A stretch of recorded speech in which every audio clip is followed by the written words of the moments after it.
Okay, let's start. Good morning, everyone.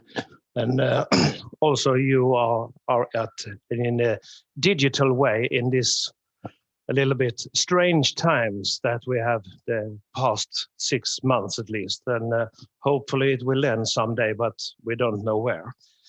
And welcome to IT Security Insight. I think it's the fourth time that we started to have this event right here. And actually, I think it's the third time that we are at Odenplan 7A, actually. I am your host for today.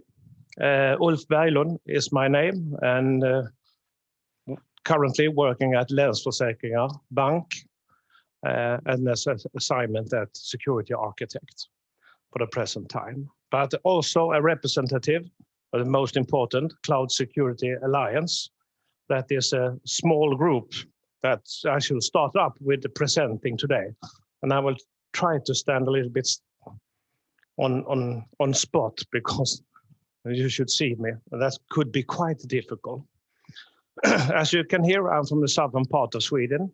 It means that I am by default decrypted. So that's why I'm talking English. It's a little bit easier for those who are from the other sides of the country here. So please bear with me in those cases. Cloud Security Alliance, we started up together with IT Security Insight a few years ago. As you can see, we are a quite big organization right now. Not really that well known here in Sweden, but we have been around since 2012, I do believe, or then we started the Swedish chapter, and together with a lot of other friends, we are facing the cloud security challenges that are present, and it's getting more and more in that way. You can see here from the picture, it's behind me, building security for best practice for next generation IT. Also a global non-profit organization, which means here in Sweden, at least, we are trying to explore the market in a non-profit way and finding out who can really work with cloud security. You know, our boundaries are like both Sweden and EU, and everyone is facing the fact that we are more and more global, and where do we store our data? Search and education programs. We also have a cloud provider certification, CSA Star it's called. There is 3 levels, I'll get back to that in a little bit more time, that you can always look if there is a star, CSA Star certification at a lot of providers. We do have it. Amazon has something in, Microsoft, they acknowledge the CSA on this behalf. Also, user certification. A lot of us have done that to be a more or less cloud expert during these days when we are moving and facing to the cloud. And that's why we are trying to get a very interesting program for today, that with people that are facing the reality of working in the cloud. So hopefully it will be a very fruitful day for all of you to share experience, at least you who are here, and some others get to know the people facing those challenges today. It's global, and you can see we are now over 100 chapters. It means, of course, that there are about 25, 30 in the States. But nevertheless, we are expanding all over the world. So we hopefully that there is a message for all of you that you can reach out today and see that we are on board. We also have some people from the board. I used to be the president for this, but I've switched over to the now president here in Sweden, which is Kjell, is sitting here right now.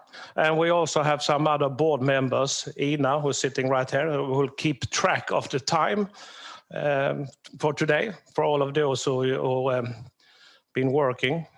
Does it look good or Good, fantastic. So we have an AMEA headquarters in Berlin. Also be a yearly congress at that facility. Here is the sum of the things that we are doing. User certification, cloud acknowledge, a little bit new, available now in 2020. Training, tools in different ways, and research, of course, and a lot of events. For all of those who hasn't been experienced what we're doing, there is a lot of free stuff outside you can actually provide both with vendor and suppliers and for your own organization.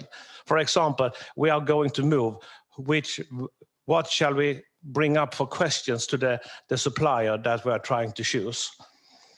Well, here is some of the answers that you can have. You can have that from Star Watch.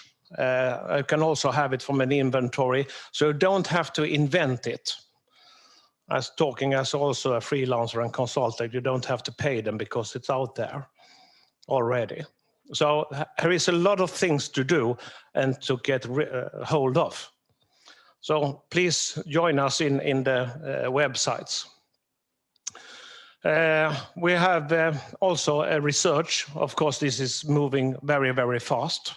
And there is security guidance. It comes at GDPR, Code of Conduct, could be good to have. Internet of Things, also as using as a cloud. So there's a lot of things to take care of and also to read about because it's out there. So it's quite easy to get hold of. Here we have the provider program. And at least here in Sweden, we are trying to have independent cloud suppliers to actually adopt this program in different ways. And you can see there is different levels of how to cope with it. So hopefully we will see for all of you who are looking who is the best provider, supplier that we have. Hopefully you can find someone who has challenges around the STAR program. I think it's very, very good, both for the supplier and for us as customer as well. So that's really nice to get hold of. You can see it's based on STAR attention, it's based on SOC 2 Type 2. It means that it's quite sufficient for all of us. Okay, thank you very much for this time. I hope you will have a good day. And of course, we keep distance as we could. But there is a lot of things that you can put on your hands outside. Don't drink it. It's not good for that, at least not in the present state that it is right now. So I think then we are ready for a really take off. It's a little bit, I don't know how the digital things works today, but I think we have next speaker. Is he around? He's available. Oh, that's good. An old colleague of most of them, well known. Also the chairman of ISACA, which as I say is some words about. We have 3 different security, non-profitable around here. We have SIG Security, which is a little bit more of a technician, dream world.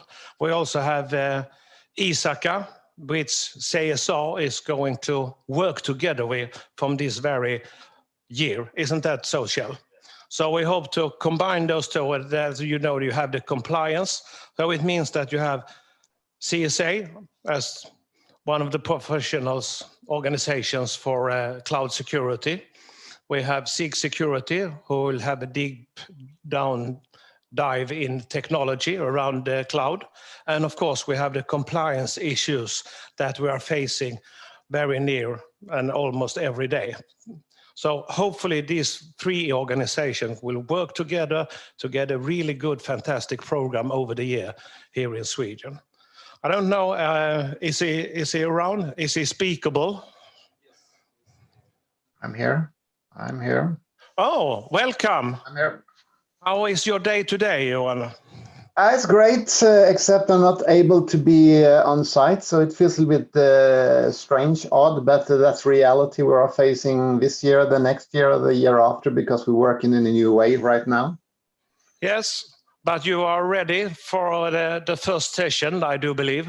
Absolutely. I'm just going to share my screen and I will do my 20 minutes to start off. So that's great. Okay, I keep track because Ida will give you 10 minutes or then 5 minutes, so you'll have a trace on the time level. So you will, I do think that you will present yourself. So take it away. Thanks a million. Good luck, John. Okay, great. Thanks, and great to be here again, representing ISACA. I've been a president for the Swedish chapter for a while, and we're just a small organization within 180 countries around the world and about 220 to 30 chapters, and works exactly or more or less like the CSA. Working together with CSA on global basis as well, trying to reach out, do things together. So that is really what we want to do and want to contribute to each other in that sense. And for my sake, I am also an independent character in this field. So one thing that I work with is, of course, the security field, but I'm also involved in fraud and corruption, very related but more business oriented. But for this session and this audience, the key topic we're going to talk about is the cybersecurity for critical infrastructure. And as always, when I'm trying to do stuff like this, I have reached out to the Swedish agency Embla and had a discussion with them October 1st. So we're going to do some more with them for them via ISACA, but that is work in progress still. As always, in this digital world, if you want to know more about ISACA, there is a website, and if you want to know more about me, then there is a LinkedIn site. So I don't need to talk too much about myself. But it's good to get an opportunity to talk about something in this situation and also this format of 20 minutes. It means that you have to digest and try to look at the key topics instead of all the tiny details. Being a specialist, it's always wonderful to drill down into the small pieces of the pieces of the pieces. But bringing it up to a higher level is quite important. So I'm going to start up with critical infrastructure, and then we have different sectors we're going to talk about.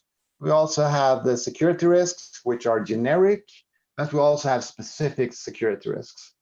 When we talk about the sectors, I have listed 6 of them here, and they are actually the one that comes from the European Union's NIS directive.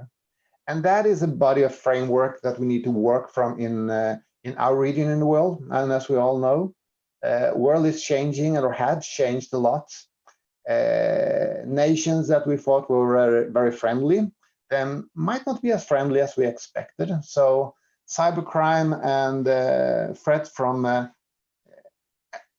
other countries is quite changing and challenging today. But what we have here in the European Union is really the energy sector, the transport sector, the financial and banking sector, the healthcare, we have drinking water supply and distribution, and of course, what affects us the most, I guess, digital infrastructure. So those are the sectors in the directive that we need to respect and follow. But also, if you're a subcontractor to any one of these sectors, you're touched by this, because this is an ecosystem. This is no longer just individual players in the field, so we need to work together in these things. As for this session as well, I had 3 thoughts that I just needed to touch. So I'll give you the short answer right away, because there's always a long answer, and we'll take that later during the day. So first of all, what are specific risks? What do we need to manage? And the simple answer is actually too easy to answer, because anything that is relevant for any organization is, of course, relevant for an organization with critical infrastructure. But we have the NIS directive that you can go into and drill down into and specifically.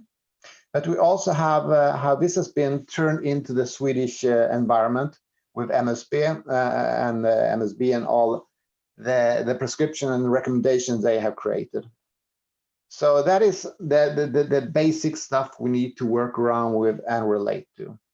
And that means if we're used to working with ISO 27000, great. If you want to work with the NIS directive from US, so forth, it's great. You can use that as well. So those are the things that we come by. But there are something called specific cybersecurity risks, and then we need to think outside of the ordinary box of what we're doing and relate to the technology we're using and how people and products are related to this. So I would call this that what's really specific is a cascading risk of the potentially single point of failure and how to manage crises. There are two things that differentiate a little bit in this. And I'm not talking the language of the standards and so forth. So, but we need to think about the single point of failure in this. Also, when we're talking about critical infrastructure, then the word says itself that this is actually about something that is very hardcore and really relevant for us. So working with infrastructure, then of course the product is a key part. And that's quite interesting as well, because the world is changing for providers of those devices. The easy answer is, of course, the European Union Cybersecurity Act.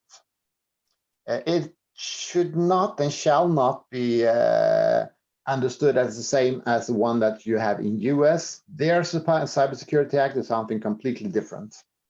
For those of us who've been around for a while, we maybe remember something about the Orange Book that came in the 90s that IBM created. And maybe you have a reference to common criteria. So I would say this is sort of the path forward. And it's been quite difficult for organizations to get a certification or get a common criteria for accredited products. But this is evolving, and it came to life a year ago. And those things, products takes time to develop, products takes time to accredit, and this part of the infrastructure is evolving. Hopefully, especially for us in this field, we hope this will take on and be picked up by the audience as well. There's another thing how providers can assist, and I can recommend for one piece of this is that ABB is a company that provide a lot of equipment to the power grid and so forth. And if you look at ABB, they have a special recommendation in the cybersecurity field. And that's also a sign of the times that if you're a provider of products, it is not enough just to provide the product itself. It's not enough to provide the specification of this is exactly how many bytes and bits that pass through it.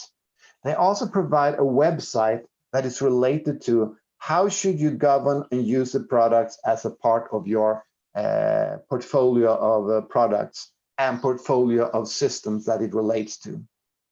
But the key thing, and eventually if you're going to go to the core and have a short answer, we have to drill down and go to the Cybersecurity Act. Because if we can get good impact of that, then it will be a part of the trademark of what we can use. We also come to the feasibility of using the cloud services. Need to be addressed and need to be touched, especially in this audience. And there's also a short and simple answer, but in two flavors. So first of all, we have to look at it from a legislation and legal perspective. By default, legislation does not say something about a specific technological platform. So it's neutral as much as it can. So therefore, in the legislation, unless there's nothing that really says that you cannot use a certain thing, then it can be run on almost anything you want. But there are limitations, of course. And we have seen that, at least in Sweden, with some providers using subcontractors residing in a country where we didn't want to see things. So we need to understand that there might be something that prohibits the transfer and the process of data outside of Swedish boundaries. And that is something we have to expect, and just look around to see the world we're facing. This is quite crucial for us to get in an understanding of. So I would say the feasibility is not really about legislation. Instead, that is a risk perspective. And then I come back to the cascading rates of risks of potentially single point of failure. If you have your critical infrastructure and you're using a cloud service for this, then you have a trade-off. The cloud service is generally governed in a great way. We have great controls and everything. The only problem is that it resides and exists somewhere else that we cannot control. So then you have to take a conscious decision. Is there a risk for the digital infrastructure, and how would that impact me and our organization? So also the question, what can you do without the digital infrastructure? If you just think through that in advance, then there's nothing that really makes it impossible. But that really depends on what the real outcome and output of your critical service is, and that you're providing. So those are the short answers. But we're going to look at it in a different way. I know that with CSA, as well as anything else around here, we have ENISA, which is our European agency, and that is one of my key messages right now. We need to look at what you're doing here within European Union, because we have other parts of the world that more or less isolate themselves, and they're not interested in collaborating in a global essence, like we, especially we in Sweden, are doing. So ENISA is our body to lean on. They provided this minimum security measures for essential services. And that is something we can relate to. And if you have been through the NIST frameworks and so forth, you will see there are similarities. But we're using the NISA one. So there are 4 categories. We have defense, protection, governance and ecosystem, and resilience. So the language is changing a little bit as we move forward. And if I'm going to take this minimum requirement and minimum measures, there are about 20 or 30 of them. I'm going to touch it later today. But I'm going to take the ones that I think are special for critical infrastructure. And that is on the defense side. It's a lot about communication with competent authorities. That is special, because if you just have an ordinary system, ordinary company, private or public sector, or public is always with authorities, but if you're in private sector, you need that communication with authorities. So if you're a subcontractor in this field, you need to be very well aware of this. So MSB is our key part to work with. PTS also have a role to play in this. And also the CSERT, we need to report incidents. I'm going to get back on that part, because that has changed a little bit this month. Industrial control systems, SCADA systems, and so forth, anything that can have an impact on the critical infrastructure that we're working with, that needs to be protected, and that is where the Cybersecurity Act is relevant. And then we have the word ecosystem that pops up instead of third-party relationships, because ecosystem is all stakeholders, everyone involved in all of this. So we need to map ecosystem, and we need to create relations and make sure that they are working in a very good way. And of course, last but not least, the crisis management. So instead of just business continuity management and disaster recovery, crisis management, and we see that today with the pandemic, it is a little bit different, almost the same thing, but there are flavors of it that makes us work and interact in a different way. So I would say these are actually the specific things that we need to be aware of and pay a little bit more attention to. So if we would change the language also, it's so quite easy just to talk about the normal security language. We know it's easy just to drill down into the very details of the frameworks and figure out if we're going to make an incident report, how we're going to do that, and so forth. So I would actually say, if you're working with a cloud provider and working in relation with a cloud provider, and you're working with your management team, or you're in some situation, might get a strange question from the board, how are we doing on security in relation to our critical stuff? So there are three things that really need to be considered and one thing that needs to be discussed. I would say reaction, ownership, and attitude is what makes critical infrastructure a little bit more different. And reaction is about the SLAs from a technical point of view. If we're using cloud services, of course, there is a standardization in cloud services and also in outsourcing, same thing. But if you talk about SLA, and you cannot use a default SLA. And if your provider does not allow or have the capability of understanding the importance of critical, then they shouldn't be a provider. And using the word reaction is also more important than just saying response time, resolution time.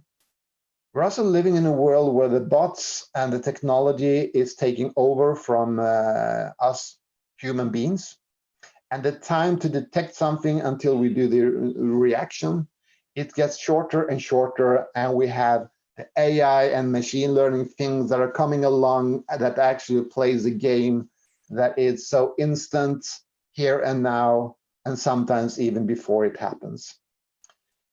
The ownership is another part we need to think, not from a security perspective, we need to think like management here, and we need to be a schizophrenic management thinking. And that is really about the foreign nations stealing data and or turning off the service.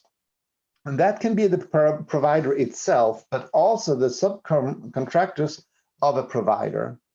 So I would say it's quite important that still we have good control of what's left of the firewalls, or if we're using a zero trust model, how we authorize and authenticate people and machines. But also about who are actually touching anything that can have an impact on that digital infrastructure that we have below.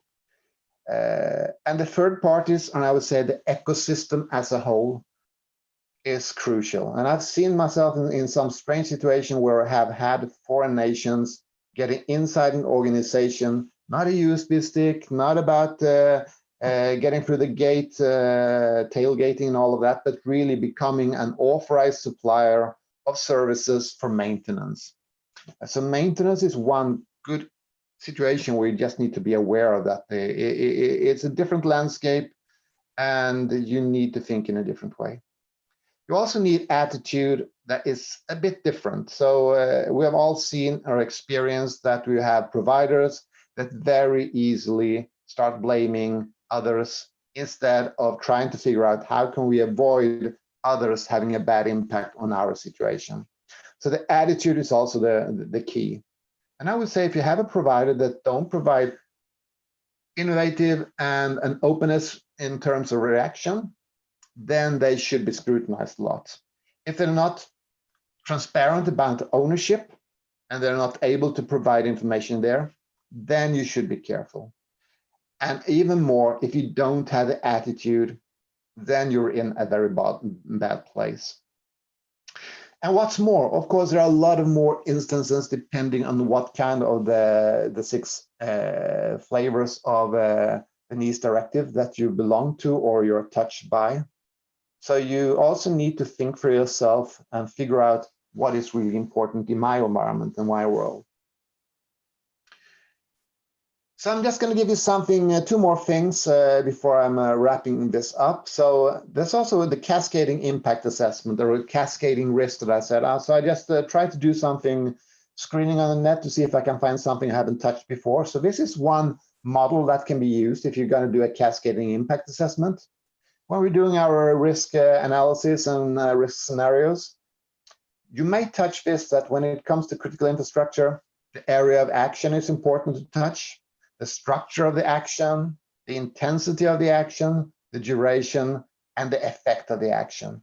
So if you just touched by the NIS directives and you run critical infrastructure, just take another round around your risk analysis and see what happens if you actually describe how that service and that product you use relate to this.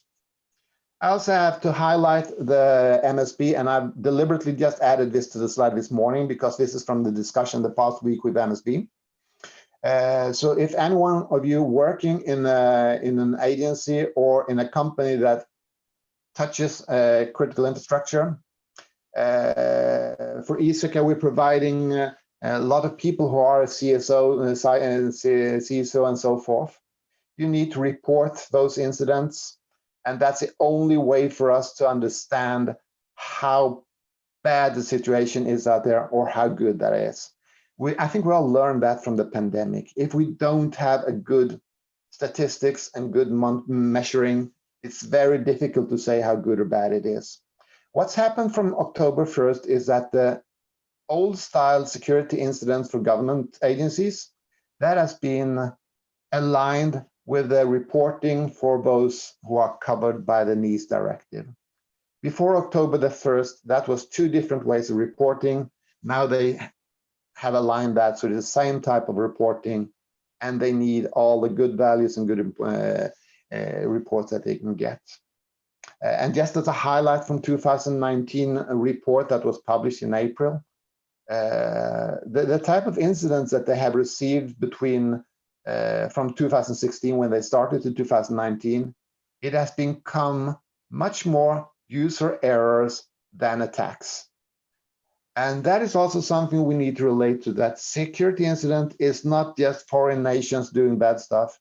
It also mistakes, complex systems, strange relationships between systems that will have an effect on us. So my key message and my key takeaway from this is really, if you have this critical infrastructures, be aware of the reaction, ownership, and attitude. That is a language you can talk to the management of your organization. That is a language you actually can talk to the board of directors of your organization if you're going to handle this. And that is, what, to my opinion, what you should pay your key effort into. Then we need all of the basic stuff, of course, but that is basic stuff. So Saga, you can Google and you can find more. I'm not going to go through this. And thanks for your time.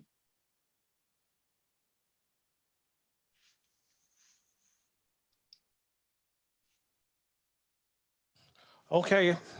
Thank you very much. We give you a digital applause, please. Thanks a million. Anyone have any questions? But you're not too many here today. You should be. I understand that it's a tricky world, but this is a world we have, and we can only just embrace it. I do have some questions. Yeah. To you, we have been around, both of us, for a long time, John, and of course that you addressed the reporting to MSB, both from official parties and also from companies. In your opinion, back in the days, it wasn't so popular to report the incident because that was a little bit of embarrassing, so to speak.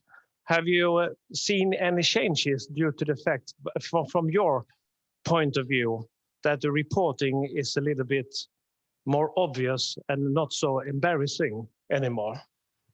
It's getting more obvious. It still needs a lot more. It's so the reporting to MSB and the role, or the public authority that sees certain authorities, that is picking up.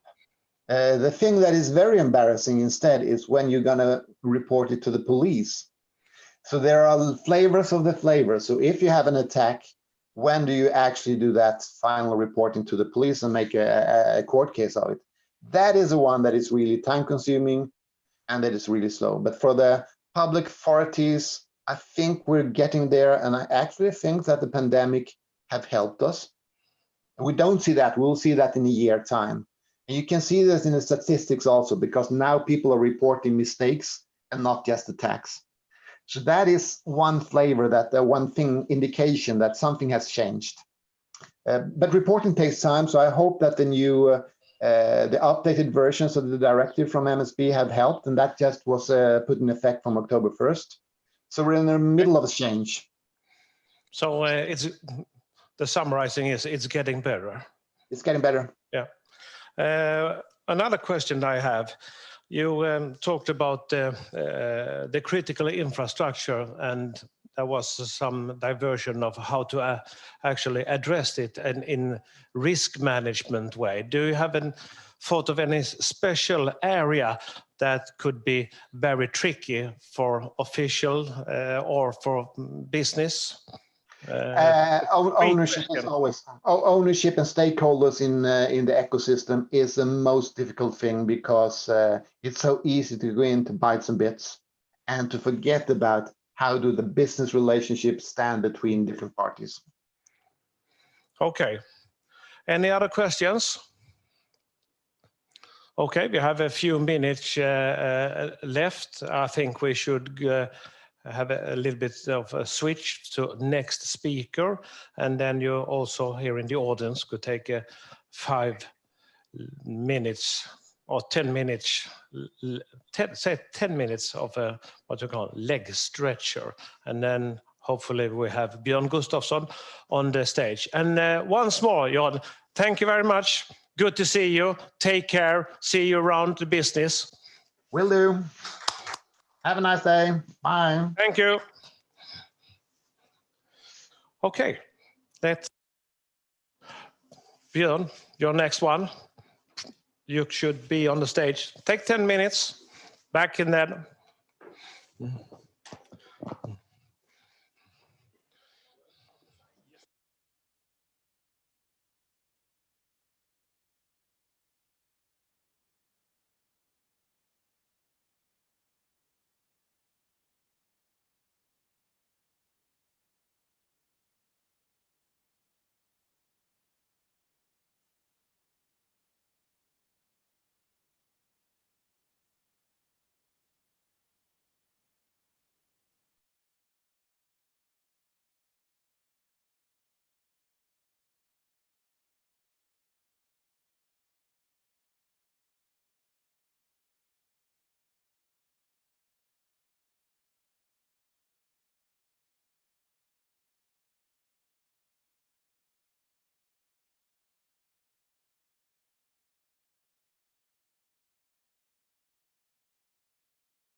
You do? No. Still awake. Still awake.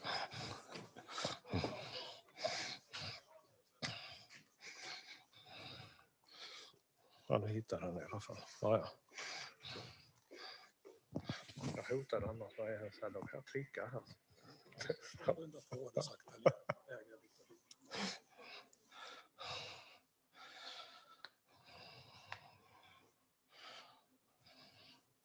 Everyone in the back of the room, please take your seats. Ready for takeoff. Oh, I got a little bit of boundaries to move around. Maybe it's minds around it. Okay, then we are back in business. Björn, welcome to the area. You and I have also been around for a couple of years. Couple of decades, yes. Decades or something like that, in different areas of work. But now you're going to talk about what I see here, the new Swedish Natural Security Protection Act. That also is involving different area, and of course the infrastructure area as well here at Telia that we are. It's not a state company anymore, so it's half and half, but still a very important player in Swedish infrastructure, and more important, I would say. So please again, welcome. Take us away to the Swedish Protection Act, and we are curious about what's in it, what do we have to do? Please.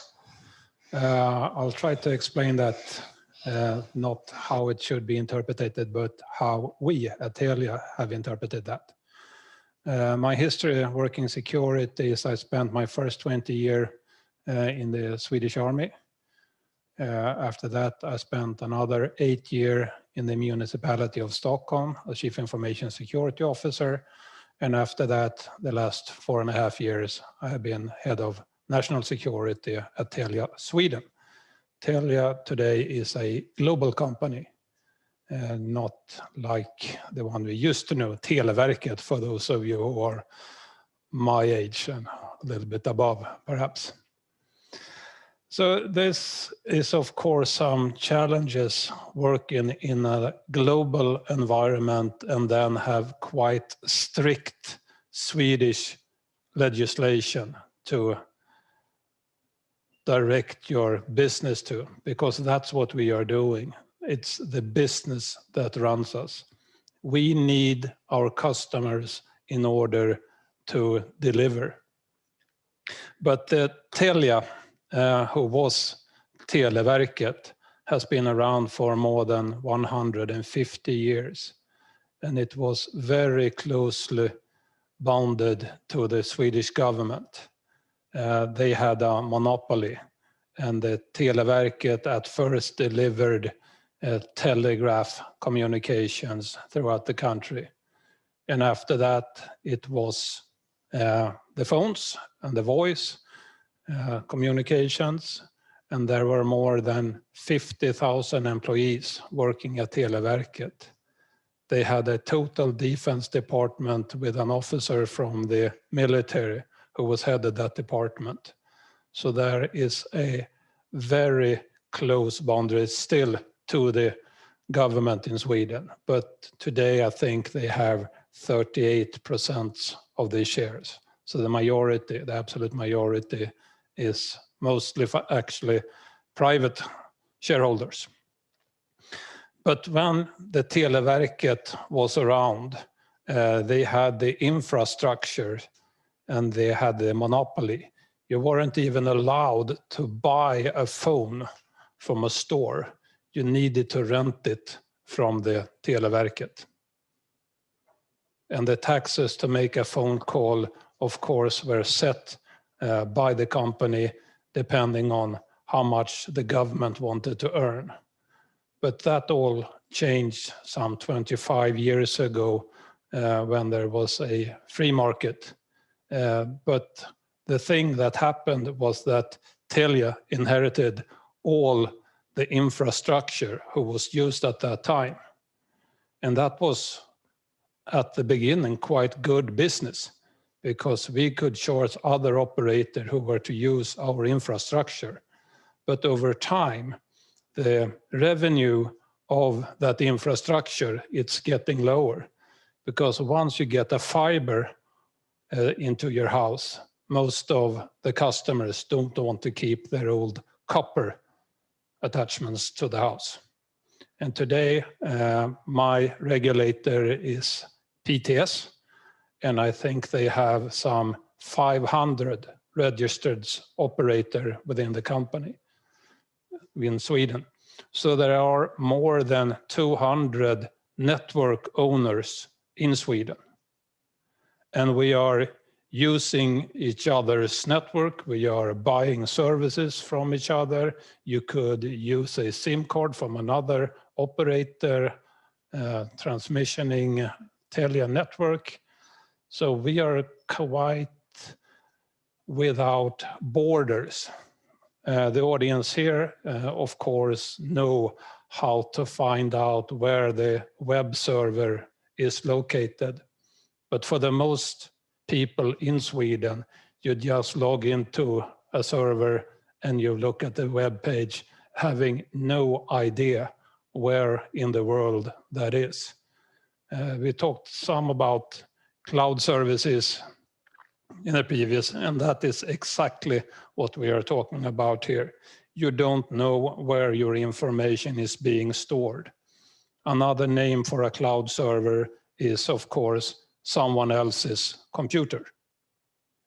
So we are living in a world without borders, in the digital world, and then you are trying to adopt to a quite strict local legislation. And this protective act relates to Sweden. Telia's home market today is the Nordic and the Baltics. So we are trying to see if there are similarities in the protective act that's also affecting, of course, a Norwegian protective act and an Estonian protective act. So, but this is where we need to take up the old map and see where do we actually have the borders, because things that relates to national security should be kept within the country.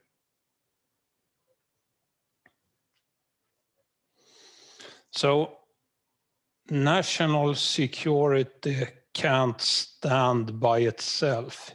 You need to build it from the bottom. And that is where the security part comes in.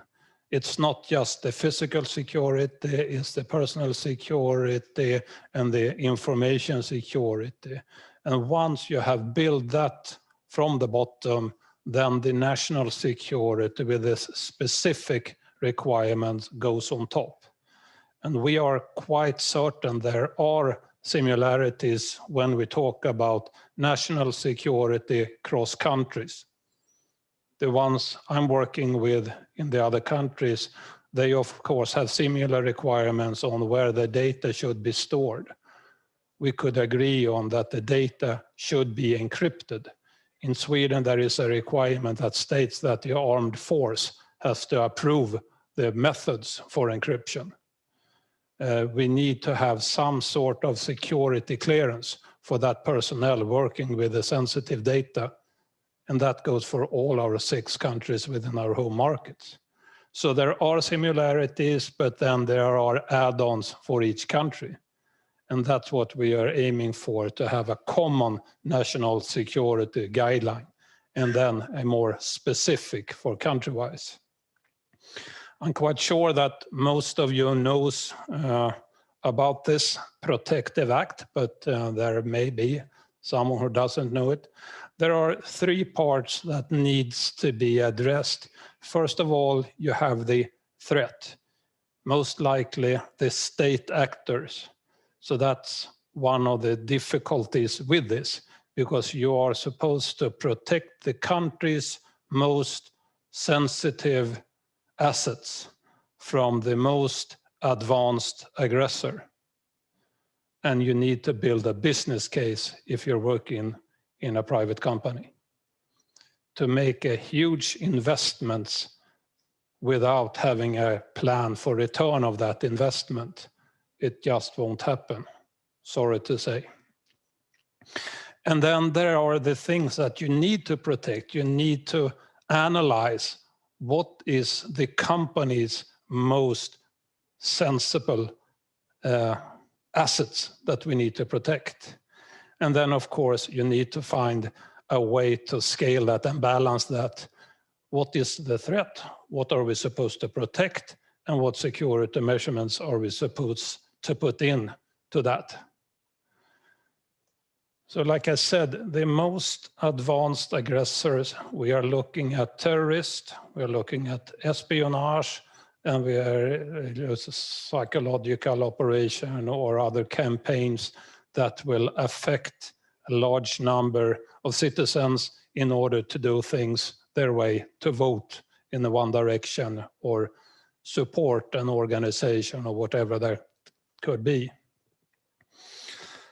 Another thing that we have discovered during the years is that our customers are still concerned about the confidentiality of the information.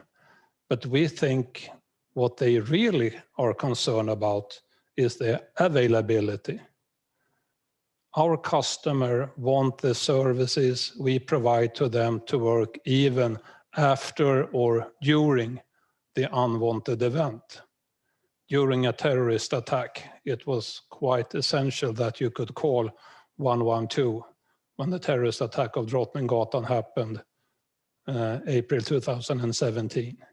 So if you would to combine different attacks, you would take out the mobile network and then do the driving. This driver actually hit a building, but if he had the possibility to take out several other lives, that of course would have been much more devastating. But also the integrity has now a meaning of fulfilling the availability. We are producing services to our customer that needs to be working all the time with the full SLAs. But if we don't reveal where we produce those sensitive services, then of course it's a lot harder for an aggressor to take them out. So by that, the confidentiality now is a mean in order to uphold the availability. And the same goes for the integrity part. If you have a configuration file that's used in our network elements, that configuration file does not have any secret or classified information. But if you have a lot of people working with that configuration file, then of course that will affect the availability. So the availability today is what we see our customer want. And the confidentiality, of course, is a way to protect their sensitive information in order for us to uphold the service they need. Does that make sense?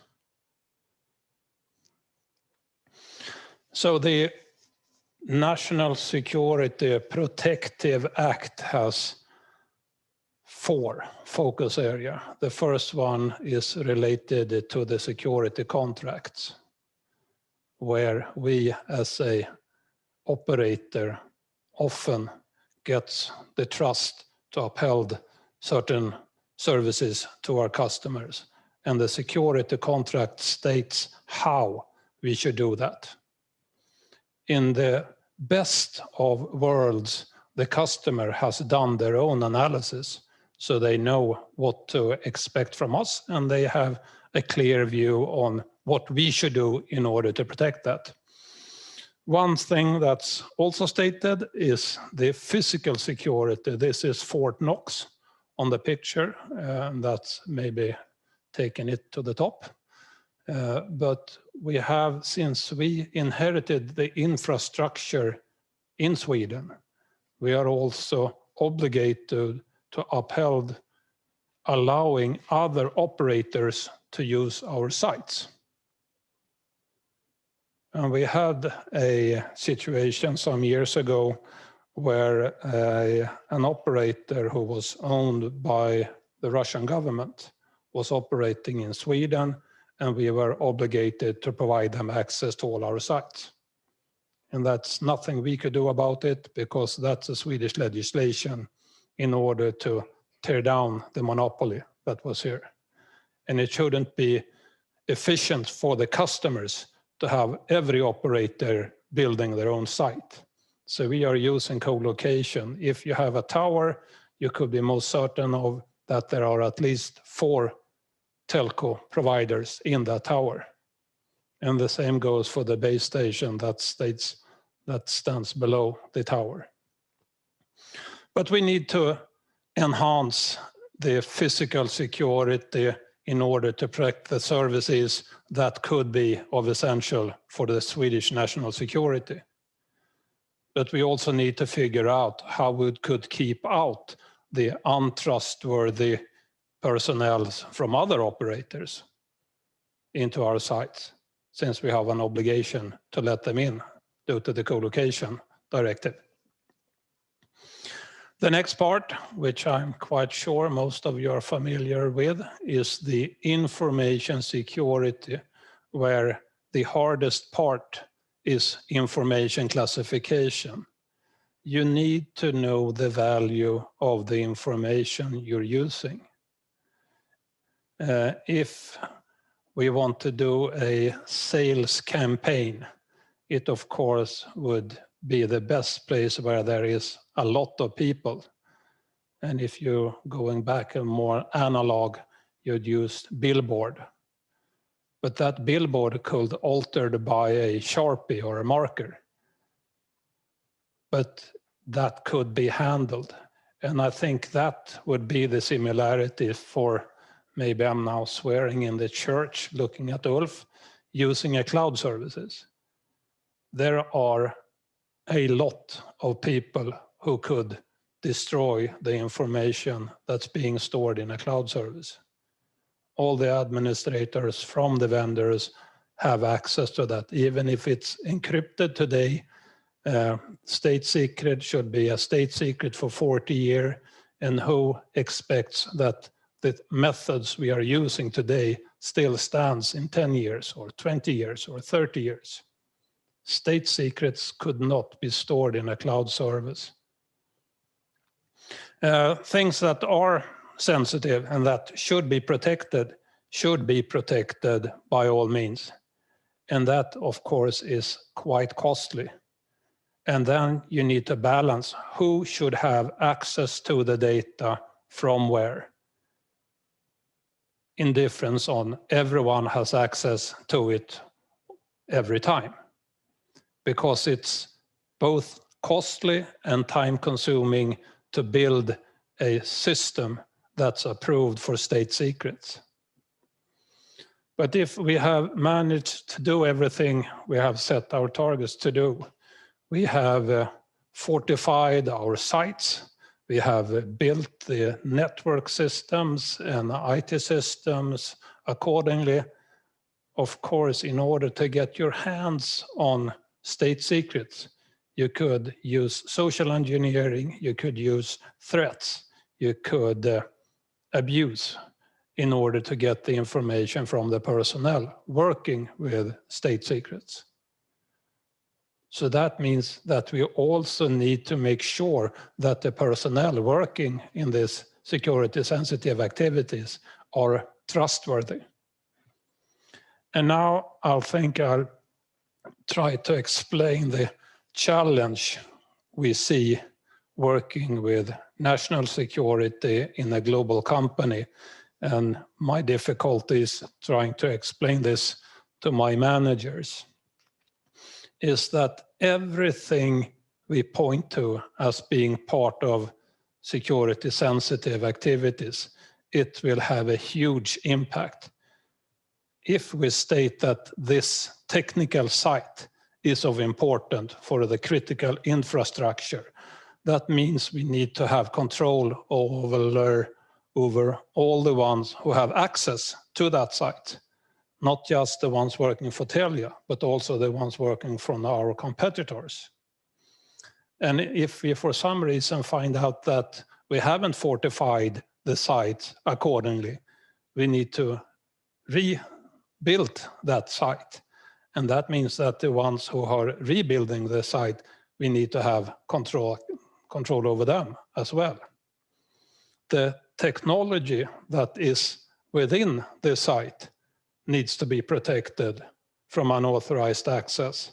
And since we are the obligation to let our competitors into our site, that has an impact.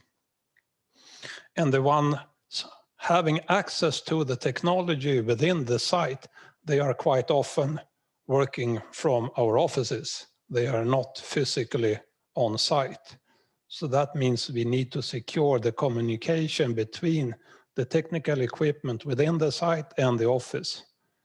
And the office should, of course, also be protected from unauthorized access, meaning that we have a different set of personnel rebuilding our offices. And then we need to have security contracts with our vendors who deliver the technology, who delivers the services, who are maintaining, but we also need to keep the information systems being used to deploy a configuration files within a secure area. So just by pointing out one site will mean that there could be tens of people working with a security contract needing a security clearance. So now I'll try to explain a little bit what our view on this national security is. The NIS directive also been mentioned before, but that does mean that every part of every sector is applicable to this new legislation. Food supply is one of the appointed parts. Does that mean that all the stores within Sweden need to have security clearance for personnel working in a food store? Or the transportation sector, does it mean that all the trucks, all the railways, all the roads need to have a security clearance in order to work that? Most likely not.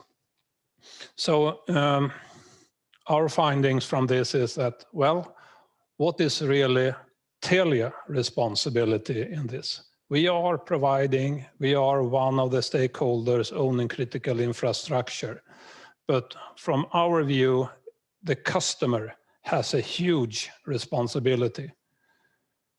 We were thinking, where could Telia alone cause a national disaster or a national incident? And that means that the mobile network may not be that, because there are 15 other mobile network providers. And that goes back then to you as a customer. So if you rely on your mobile network in order to work during a crisis, maybe you should have 2 SIM cards in your office, one from Telia and one from one of our competitors. So if Telia fails, well, hopefully the other operator could provide their services. So what's our responsibility? But then we also need to think of what is not our responsibility. And if it is not our responsibility, then who is responsible for that? So what are the customers responsible for? Of course, they need to do their security analysis. They know to find out what resources they need in the event of a crisis or in the event of an unwanted event. And then it goes back a little bit to the authorities. Our regulators are not that eager to finance National Security Act initiatives. They are doing to some parts, but not. What does the security service, what are their responsibilities? Because we are on a competitive market. So what goes for Telia should of course goes for all the other operators. We don't want to carry this cost by ourselves. It should be split equally. And once you have done the analysis, you need to find out the involvement of both your personnel and also your vendors, and think about the supply chain, because storing spare parts is not the way we do things anymore. We are delivering in just in time. So if there will be a trade war, I think we are in for a big surprise within the company, in the country. We have seen just part of it during this pandemic. And that's it.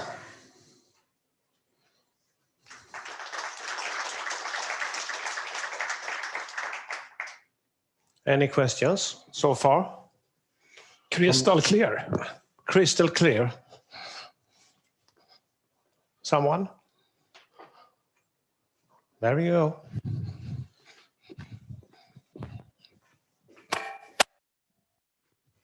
When it comes to information security, what's the cooperation with the CISO from your part?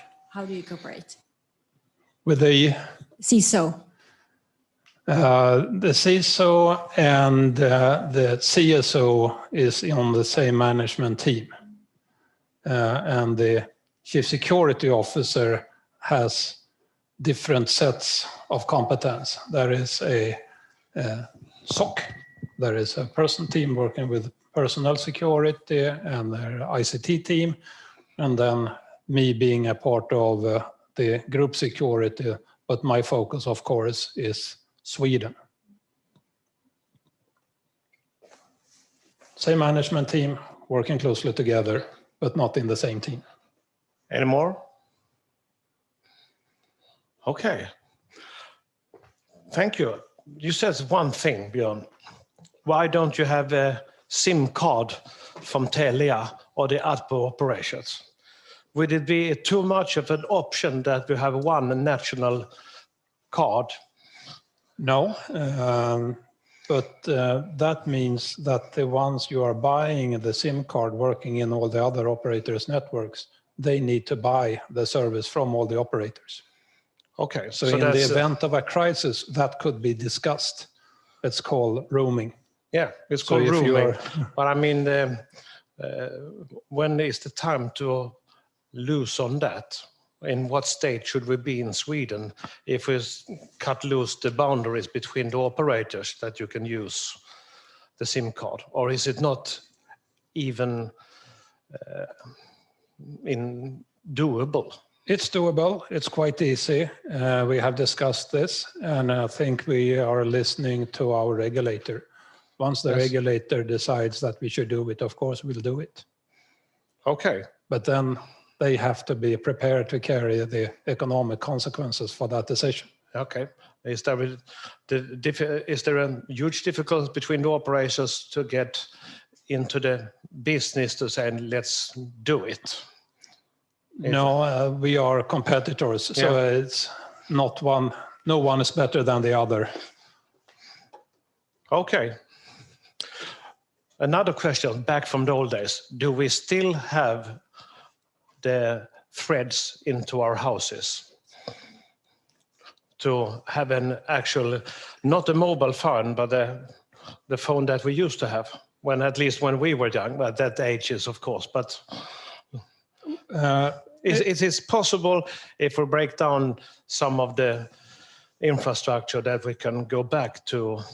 No, because like I said, carrying the weight of the cost for that copper infrastructure is quite huge these days.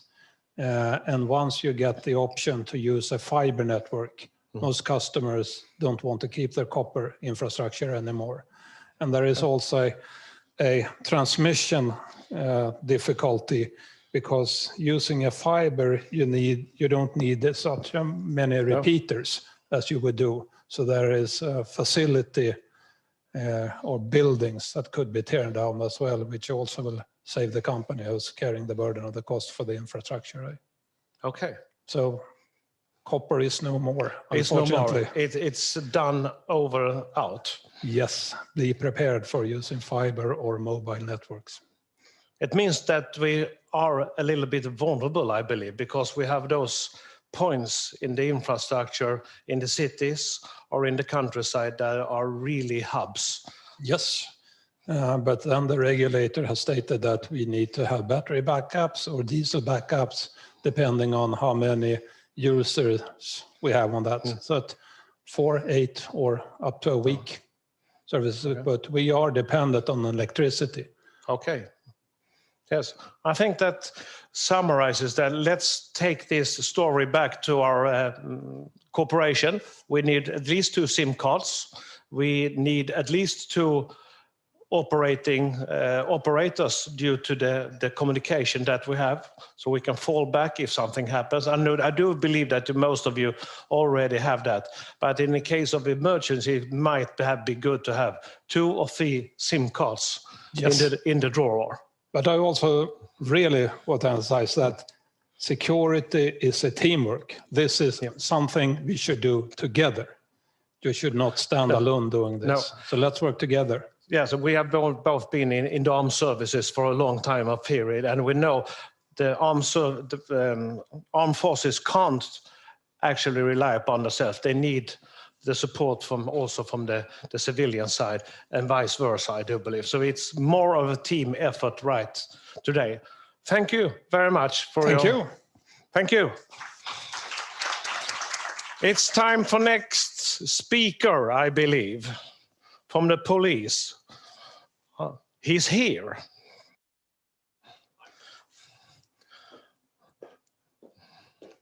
Please team up with a...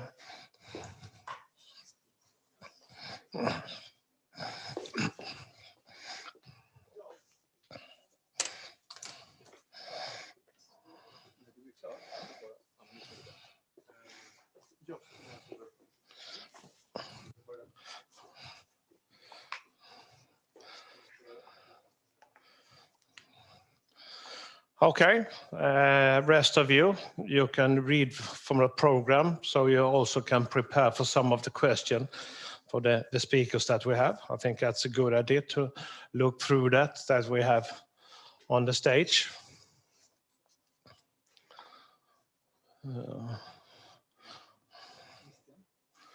Christian, ja.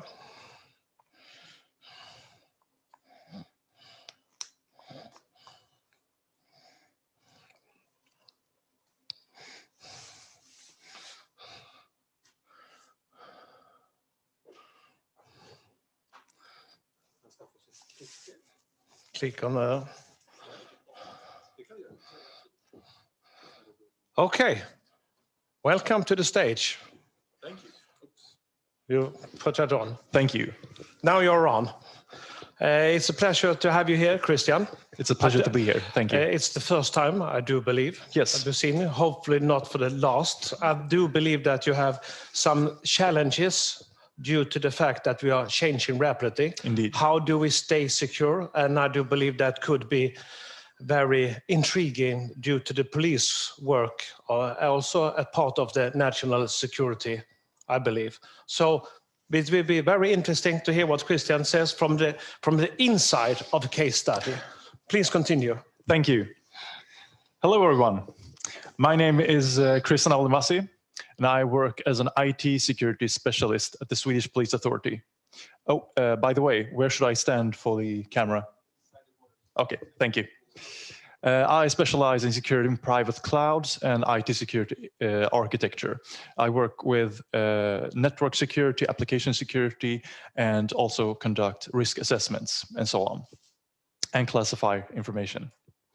So I would like to thank for the opportunity to hold this presentation. Thank you, Ulf. Thank you, Robert.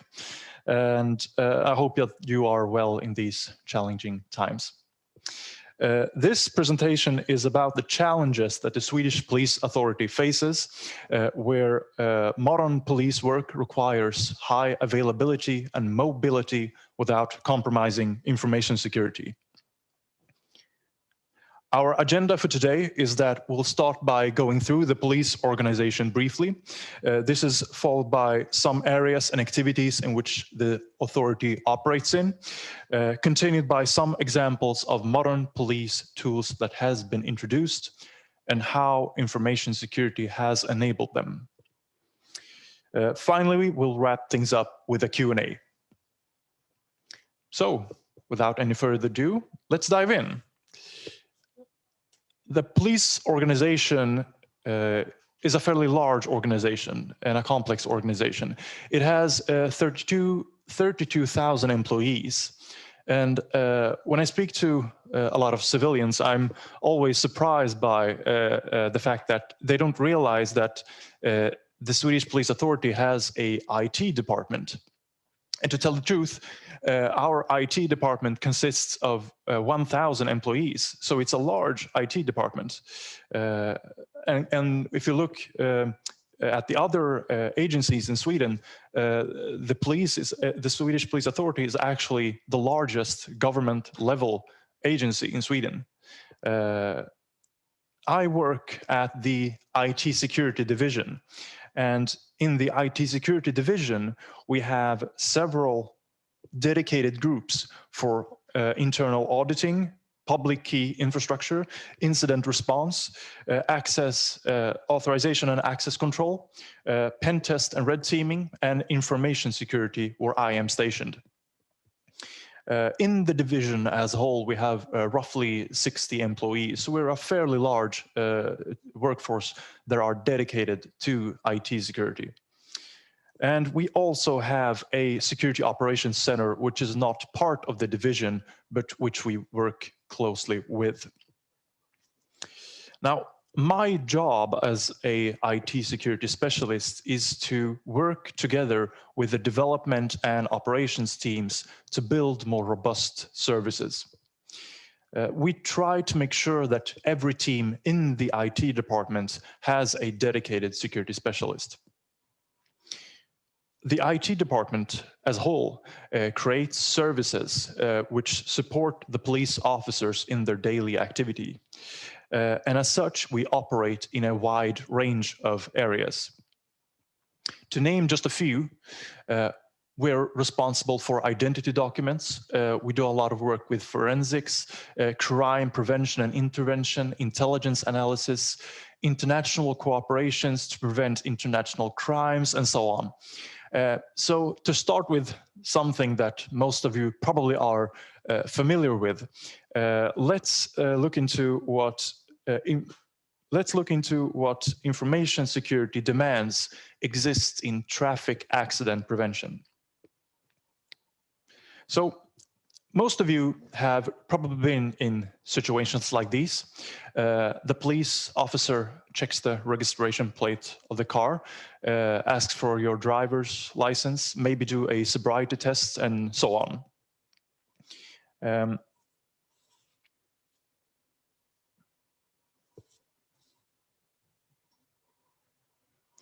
you may not be aware of it, but in this particular situation, the police officer needs to process a lot of information. And depending on what information is available, the situation may change rapidly. So let's go through a couple of questions which are highly relevant to this situation.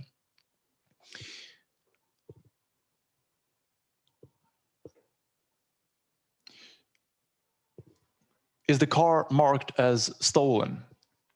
Is the owner of the car a crime suspect? Is there any previous history of drug use or intoxication? And finally, is there any previous history of illegal firearm possession? Now, depending on the answers to these questions, the police officer must be cautious when approaching the vehicle, as it could result in an unexpected confrontation, especially in the last case. This, as you can see, results in a very high demand on both availability and integrity. And there's also a need for modern tools because we're a larger population today. Sweden has grown by 1 million the last 10 years. This results in more drivers on the road. And earlier, the officers were very dependent on HQ to get the information they needed in a matter which did not scale enough. And finally, and I guess you can guess this one already, when you issue a speeding ticket, there is a lot of paperwork, which is hard to automate unless you digitalize it. So by digitalizing these aspects, we were able to empower the officer on site and achieve headlines such as this. During the first half of 2020, the amount of issued speeding tickets increased by 41%. Now, that is a staggering number, and it really reflects the effectiveness of the digitalization. In reality, the digitalization resulted in an app where the officer is able to access all information needed for that particular situation and issue fines. But in order to reach this result, a lot of considerations had to be made. This leads us to the information security related enablers. And using these enablers, I want to emphasize different subjects that help drive the digitalization in a secure manner. As part of the IT security division, I work with communicating and prioritizing risks to various stakeholders. And one of the key properties that we have is that IT security is considered to be value generating. I'm thankful that our organization has a senior management that has a clear vision on this, that digitalization must go hand in hand with risk management and security. This provides us with a good security culture and a receptibility for voiced risks to be taken seriously. And this also means that as long as the suggested security control is justifiable, it is likely to be implemented. In this regard, we do not have the same uphill battle as other organizations may have, which do not share this view on security. Once security is viewed as an investment, we also need to declare that we are all responsible for it, because security is everyone's job. If the development and the operations teams are not comfortable with being responsible for the overall security, you need to be available and help them. We security specialists provide education and security consultation as an open service so that developers and sysadmins are able to stand on their own. Otherwise, the dedicated security team will be left and dealing with tasks which should be handled by someone else. And you're likely not using the full potential of the security team. You want the security team to be left with the tasks that are non-trivial, that are complex, and that require expertise which cannot be reasonably found by someone else or in some other group in the organization. And you want this development and operations team to reach out to you directly when they come across a new or unexpected risk. Security cannot be limited to a single group. It is everyone's job. Finally, we need to correct the misconception that agile software development methodologies and security are incompatible, because security can be agile if you make sure to integrate it within the agile methodology. You could, for example, include security into the sprint planning process and participate in demos to raise potential risks as soon as they arise. To do this, the security specialist or consultant must work closely with the product owner and the project manager, as they need to view the security specialist as part of the team, at least in a virtual sense.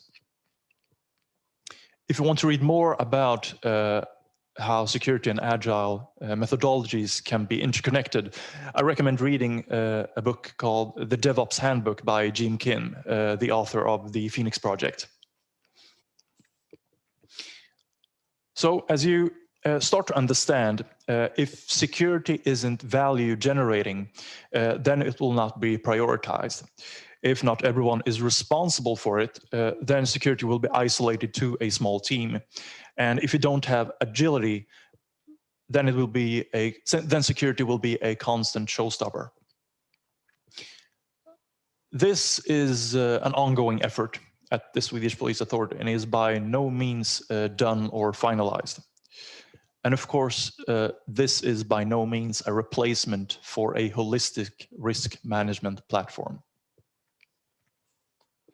So now that we have a good climate to work on security, I want to give you an example of what it can result in when you really put in the effort. When you receive a speeding ticket, which hopefully you do not experience, respect the speeding limits and so on. When you receive a speeding ticket, it is only valid after both the police officer and the driver signs it. For the sake of time, I will only focus on the police officer's signature, which identifies the issuing officer. Previously, the signature was made by pencil and paper, just like you see here. But since we replaced the paper with an app, we need to digitalize the signature as well. Now, in general, when you digitalize security controls, it's important to not do a copy and paste solution, because you don't just want to replace the solution, you want to improve it. When a police officer issues a fine, there cannot be any doubt in which officer was the issuer. So we needed an authentication behind the officer's signature to be of high assurance. So let's go through a couple of requirements that we had on the authentication. First, it must be mobile compatible. And since the authentication must be of high assurance, passwords are not an option. Instead, we wanted something based on public key infrastructure, where the private key is stored in a hardware security module. Because remember, when you generate a key pair in the hardware security module, the private key is protected using hardware level security controls. This makes the key much harder to steal and provides us with a very high assurance. The authentication must also be tailored to work for on-prem clouds without internet access. And in order to maintain flexibility, we wanted the authentication to be based on open standards only, and as such, prevent vendor lock-ins.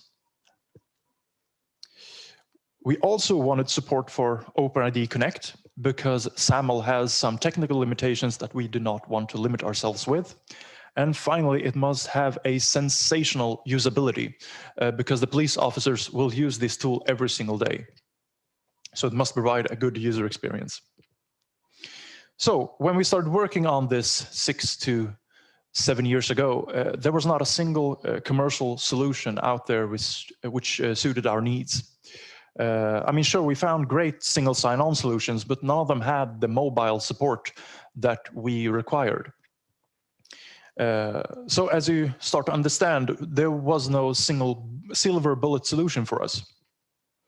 And it was at this point that we decided to build something unique. Instead of waiting for the market to mature, we decided to build our own authentication platform.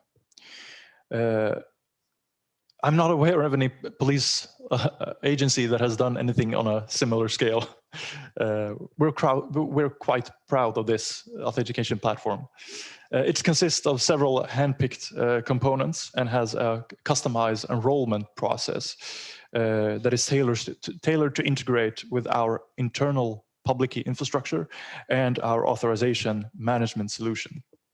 To describe the enrollment process briefly, we use smart cards to generate an identity on the phone, and have several factors on the way to ensure that we maintain the high assurance. It supports both mobile and desktop, and is designed to be future-proof. So this gives us a level of control that would not have been achievable if it with a vendor-based solution, because since we have very unique demands, as you saw on the previous slide, it makes us a very difficult customer, and integrating with our infrastructure is a complex task. With this platform instead, we have control over the entire identity lifecycle, from enrollment to request to issuance to revocation, and from the client down to the metal or iron of our internal certificate authority. However, none of this would have been possible if it wasn't for our exceptionally competent staff and our senior management. We, as you saw in one of the first slides, since we have a fairly large workforce dedicated to IT security, we have the competence and the means to build something like this. Most organizations probably would opt for a vendor-based solution, which is completely understandable.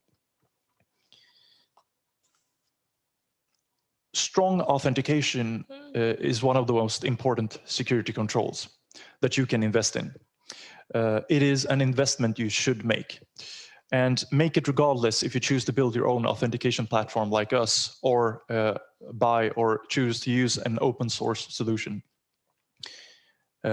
So to summarize, in order to provide modern police tools and keep information security on point, you need several parts. The most foundational is to enable modern workflows that your developers and sysadmins already love.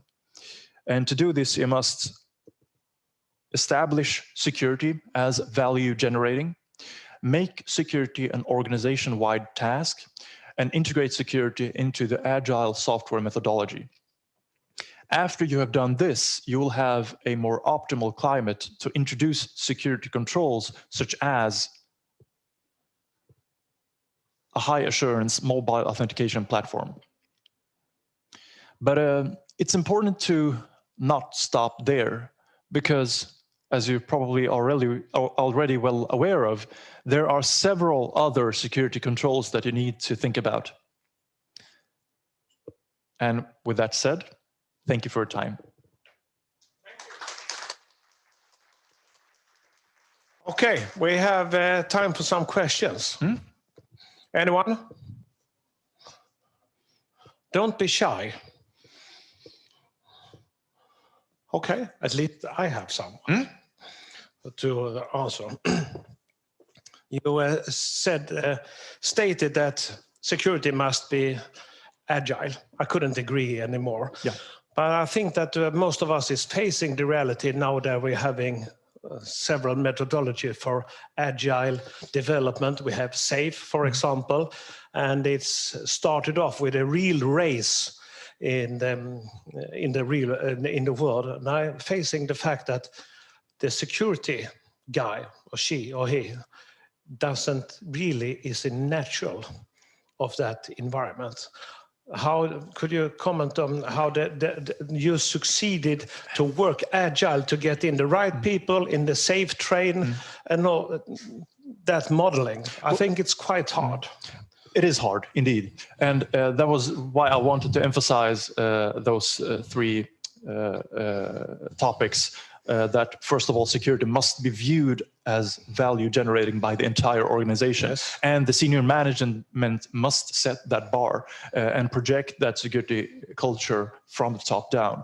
Because otherwise the project manager or the product owner will not view the security control as an alternative value generating thing. They will only view what is relevant for their customer in the first sense. Yes. and not security controls.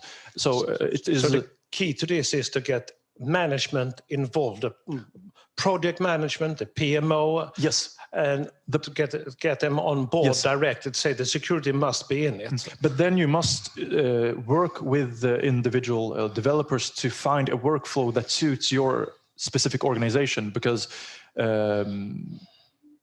otherwise you may force a workflow on them that will not suit them. Okay, good. According to the speed ticket, we have heard a lot of stories about hacked cars. What is the next? When I get the speed ticket, I will say, "Oh, I'm just sitting here. My car has been hacked." That's a good situation. I could probably live on that for a long time if I have a car like that. That is a impeccably good question, and I'm as far as I'm aware, I haven't heard a single case where that has been used. But we have to see what the future threat might be. Right.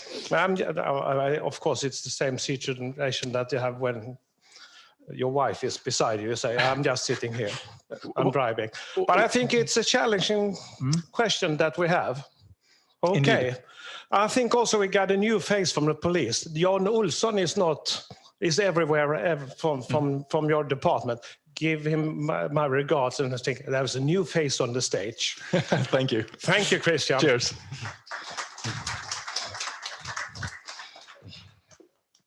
Okay, let's see what we got on now. We got to look into the world of from Andrew Beckett. I don't know if he's up front. Andrew, are you there? I am, yes, but I'm remote. COVID has meant that I can't join you this morning. Oh no, but you've been around for a few times together with us at IT Security Insight, I do believe. I have indeed, yes. Yes. It's good to see you again, Ulf. Yeah, it's good to see you as well. You have looked into the threat environment that we are facing right today, and I think that you have two interesting and intriguing questions from that paper we have. The latest development around the ransomware. It's always popular. It's always one of the biggest threats that we're facing in the industry today, actually. So and where does it go? Is it really that hard, or is it even harder these days? And the other thing, of course, that is also a popular thing, it's been throughout the times, is social engineering, and how a strong culture, of course, many of us sitting here know that a strong security culture is needed. But how do we get there? And I think you have done some investigation around those two questions to let us know what's going on, what's happening around the corner.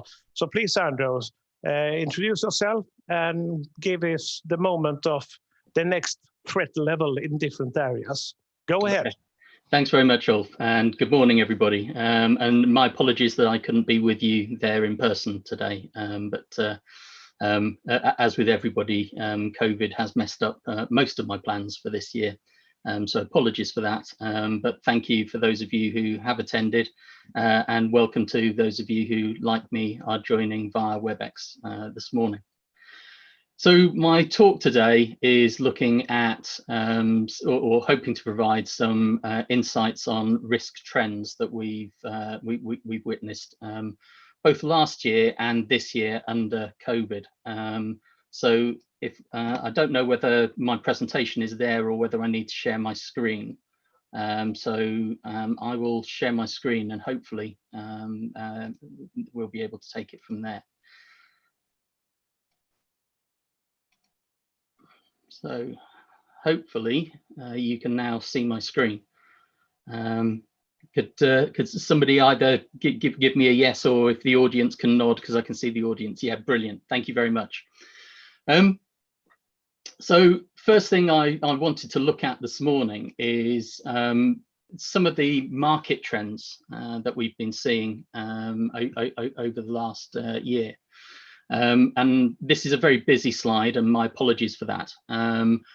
But there is some useful information here, which I wanted to share with you. So first off, impact on the global economy from cyber crime only. So cyber attacks are expected to cost the global economy in excess of 3 trillion in 2025. I probably should have prefaced that remark by saying and quoting a former British Prime Minister, Benjamin Disraeli, who said there are lies, there are damn lies, and there are statistics. And there, you will find conflicting statistics on a lot of what I'm sharing. This 3 trillion cost of cybercrime has been bandied around for about the last 2 years. And as you'll see from some of the trend graphs, the costs are only going up. And I actually believe that will exceed 3 trillion by 2025, but that's my assumption, not a figure that is being quoted, as is the case here, by the insurance industry. But I can say with certainty that the cost of cybercrime is worth more to the criminals than the drugs trade. And that has been the case for a couple of years now. And so organized crime has been exploiting cyber for a number of years because it's easy to get hold of the money. It's largely untraceable, and your chances of being caught are significantly less than they are in dealing drugs. In the top right corner, you can see some market trends in terms of the cyber market.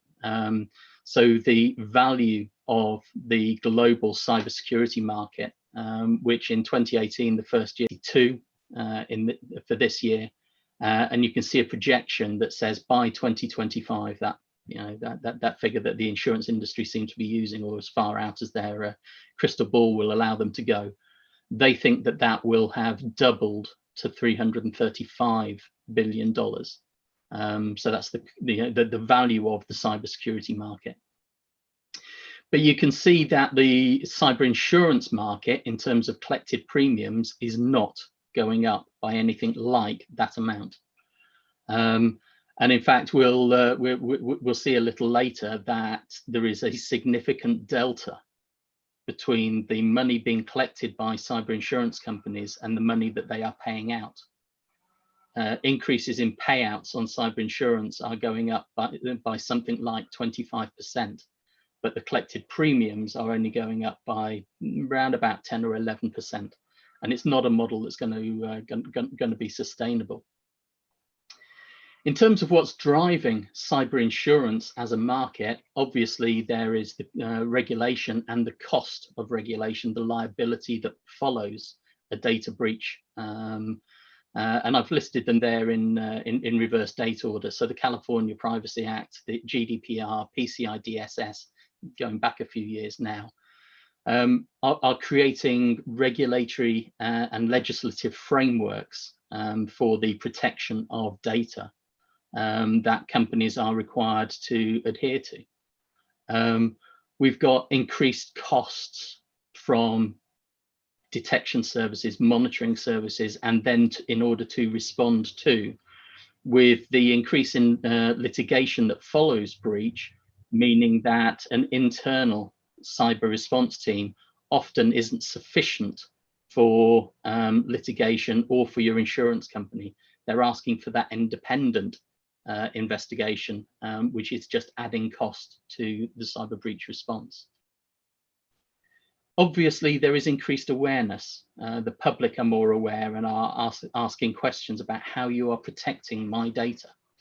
And that increased awareness is also driving up costs because companies are having to make public statements. We are seeing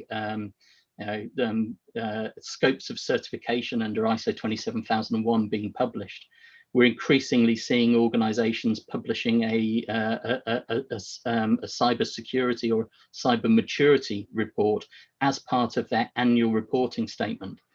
So they're saying how much data they've got, how many attacks they've repulsed, whether or not they've had breaches, and is forming part of the reporting process just because of that increased level of consumer awareness. And I've already touched on liability. The bottom right corner shows us the breakdown of attacks by country. And this is a compilation of published statistics made by a number of high-profile organizations working in this security sector. For us, you sitting in Sweden, me here in the UK, but the rest of our colleagues across the European Union, the scary stat there is that the European Union is the most breached geographical area on the planet. US isn't far behind, and as a market in terms of population, in terms of GDP, the United States and the European Union are about the same size, but we are being attacked more often. And then you can see Asia, excluding China and Russia, follow on behind. So cybercrime is a real threat and is one that is with us. Last year, Kroll looked at over 2,000 incidents, and this year we've already passed 2,000 incidents in 2020.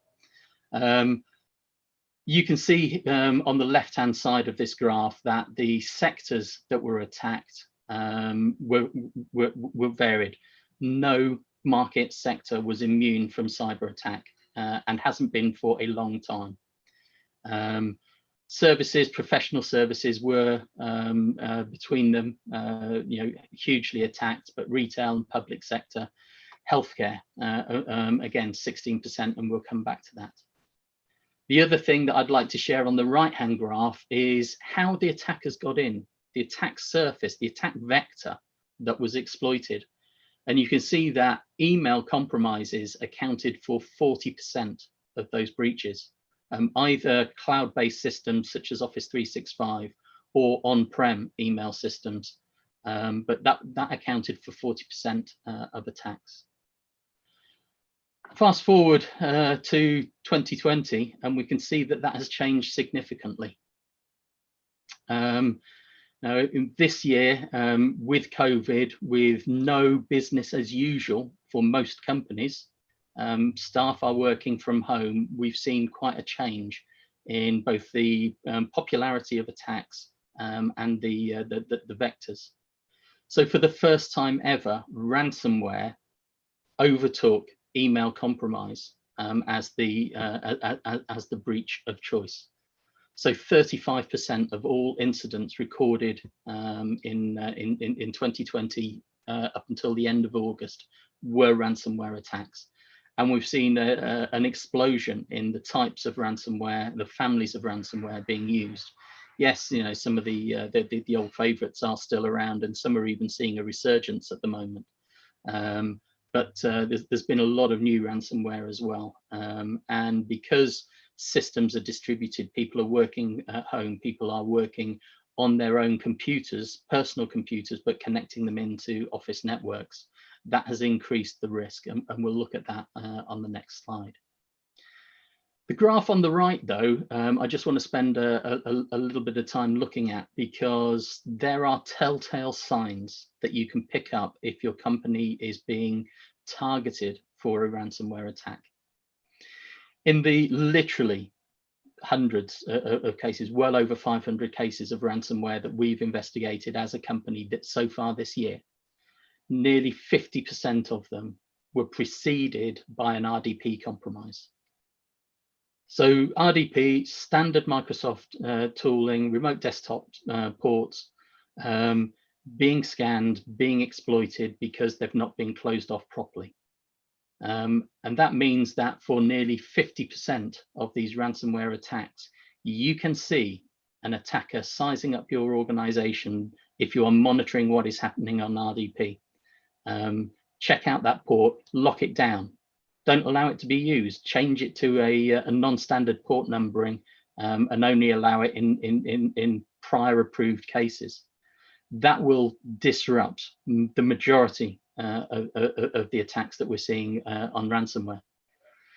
Phishing email is still quite popular, but nowhere near as popular as RDP accounts. And again, we'll come on to the benefits of training staff to can protect your organization. I've mentioned already that COVID has played a significant part in the increase in attacks that we can see.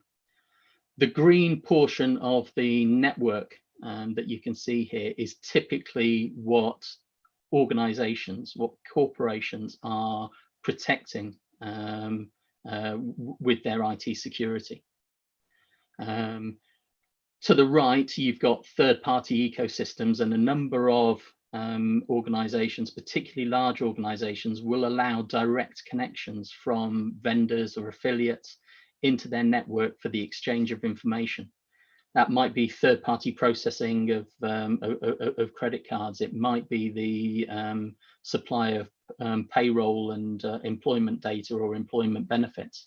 It might be third parties who are running your physical security cameras on the perimeter of your building, whatever it may be.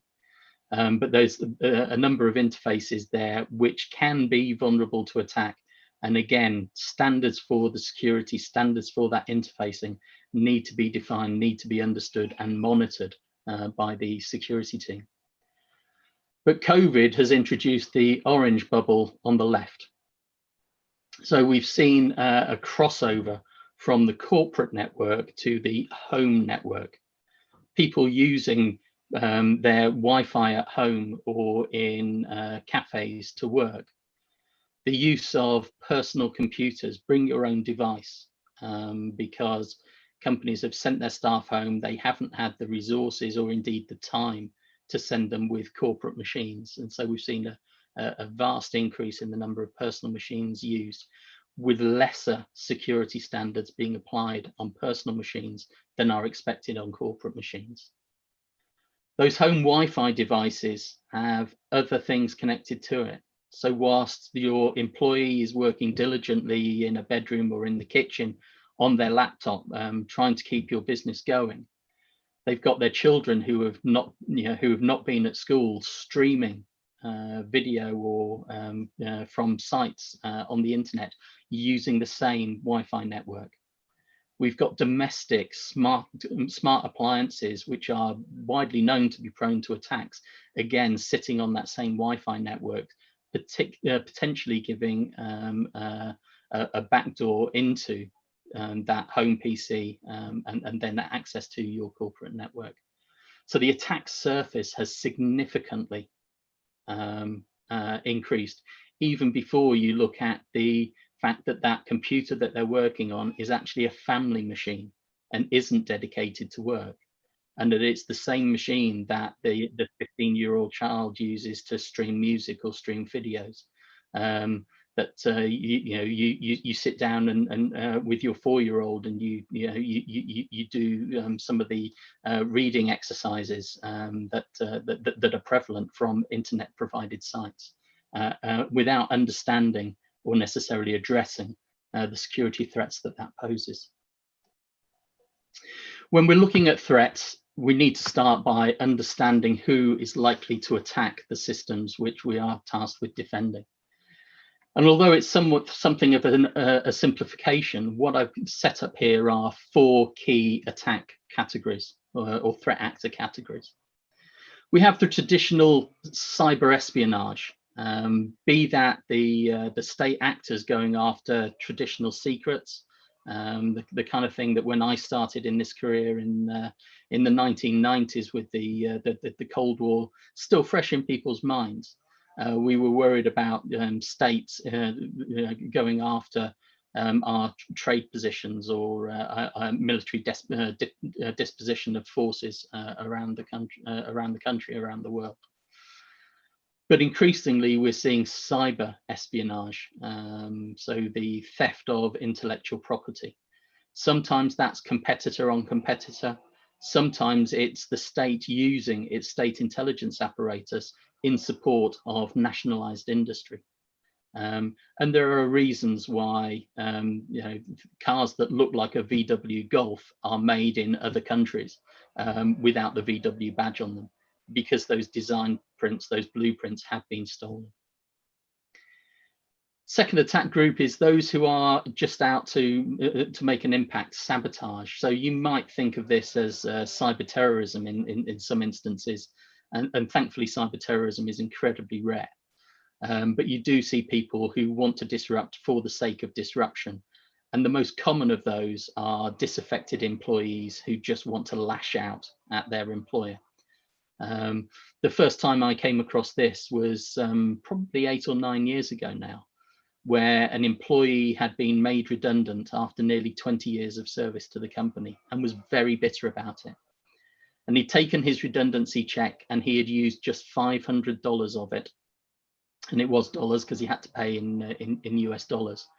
But he had gone to the cyber marketplace and he had purchased denial of service as a service. And he had paid $500 to have his former employer's website and e-commerce site taken down for a week. And it cost the employer over 100,000 in lost business, which would have paid this guy's salary for another year. This is now a competitive marketplace. Those prices have come down significantly. And the last time I looked on the dark web, you could pay to have any organization taken offline for the princely sum of €5 an hour. Was the lowest price I found. And I can tell you that those kind of deals come with a guarantee. You'll get your money back if they're not successful. Speaking of money, the third category, and by far the biggest, is the cyber criminals who are after money. It's not just cash that they are going after, but anything that can be easily monetized. Intellectual property, data on individuals that can be sold on the dark web to a data aggregator who will then onward sell millions of customer records, email addresses, social security, driving licenses, passports, whatever it may be, to those who want to mount mass attacks or identity theft compromises, etc. But they are going after the money. And the final category is the hacktivist, those who have a cause, an axe to grind. I've put on there the sample of the anonymous group, but Fathers for Justice, environmental campaigners are all getting in on the act these days. It wouldn't be an Andrew Beckett Kroll talk if I didn't flag up my my favourite criminal. This is Slick Willie Sutton, who was briefly in the 1940s head of the FBI's most wanted list. And the reason I like to talk about Slick Willie is because when he was finally arrested by the FBI and he was being interviewed about the over 50 armed bank robberies that he conducted, they said to him, "Why did you rob so many banks?" And his reply was simply, "Because that's where the money is." And that's what the cyber criminals are going after these days. As I say, it might not be the cash and the diversion of funds, although that is still a large enterprise for organized crimes. But data is the new gold. Almost anything that a company has by way of data can be monetized by a cyber criminal to make them money. And so they will go after it. Organizations that think they don't have anything that is of interest to a criminal are, I'm afraid, becoming the modern day ostrich. Their idea of security is sticking their head in the sand and ignoring it and hoping that it will go away. It won't. Anything that you have can be monetized by cyber criminals. If we want to properly understand what is happening, obviously we need to understand what data, what we have that is attractive to criminals. We have to understand the risk. We have to understand, as I've just described, who the threat actors are, who they wanted, and then we can start modeling how they are likely to attack and start putting in place appropriate controls to defend ourselves. And again, you will see on this on this slide, it's quite complex, and I apologize for that. But it just goes some way to map the risk, who is likely to undertake it, the favored attacks that we have identified that they use, and we'll come on to some of the controls in just a short while. The purpose of the slide, though, is just to show that you need to understand the risk, do your risk assessment, understand who the threat actors are, who's likely to want your data, your information, understand how they're likely to act to get it, and then you can start the business of protecting your systems. But you can see understanding one portion of that won't tell you enough to defend yourself. If you think you're susceptible to a hacktivist, for instance, are you worried about reputational damage or disruption to your systems? You can't say because it's a hacktivist, the only thing you need to worry about is denial of service, because we're seeing data exfiltration, we're seeing external network compromises as part of that hacktivist agenda. You have to map it all properly, and this is an oversimplified model.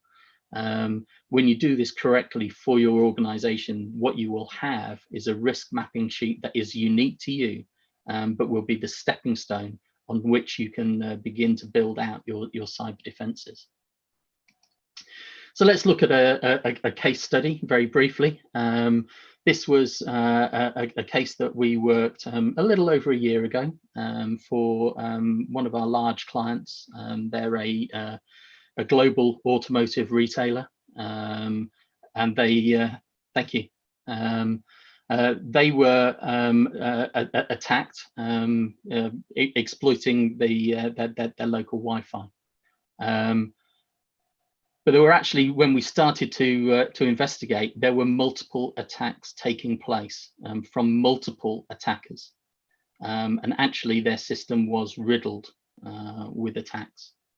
And you can see they were going after different data, and from what we could make out, the different attackers had different, well, a modus operandi, but were after different information. So data on vehicles, which we think was to enable attackers to clone vehicles for theft and then onward resale.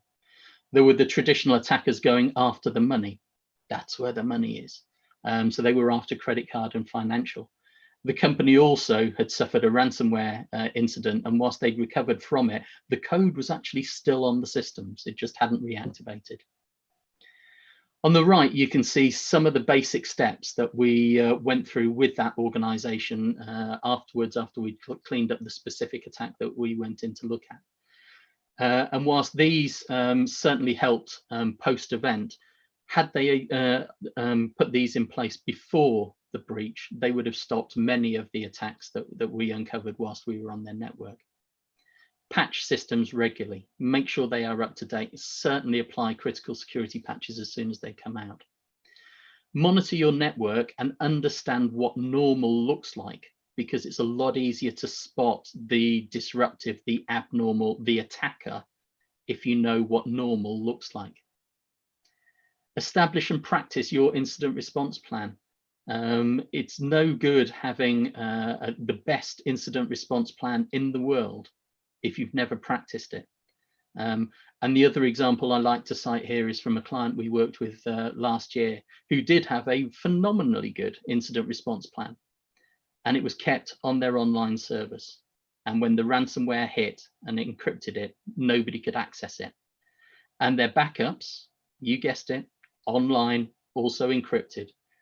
At that stage, that client, despite having a really good incident response plan, didn't actually know who was a member, how to contact them out of hours.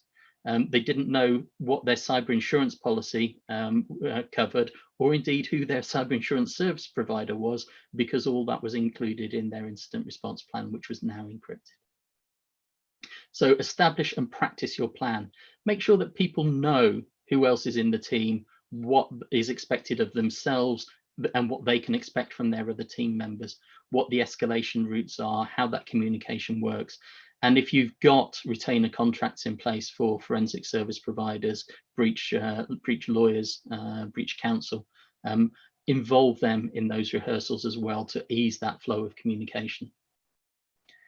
Monitor and manage risks in the supply chain. Increasingly, we are seeing attacks coming through the supply chain.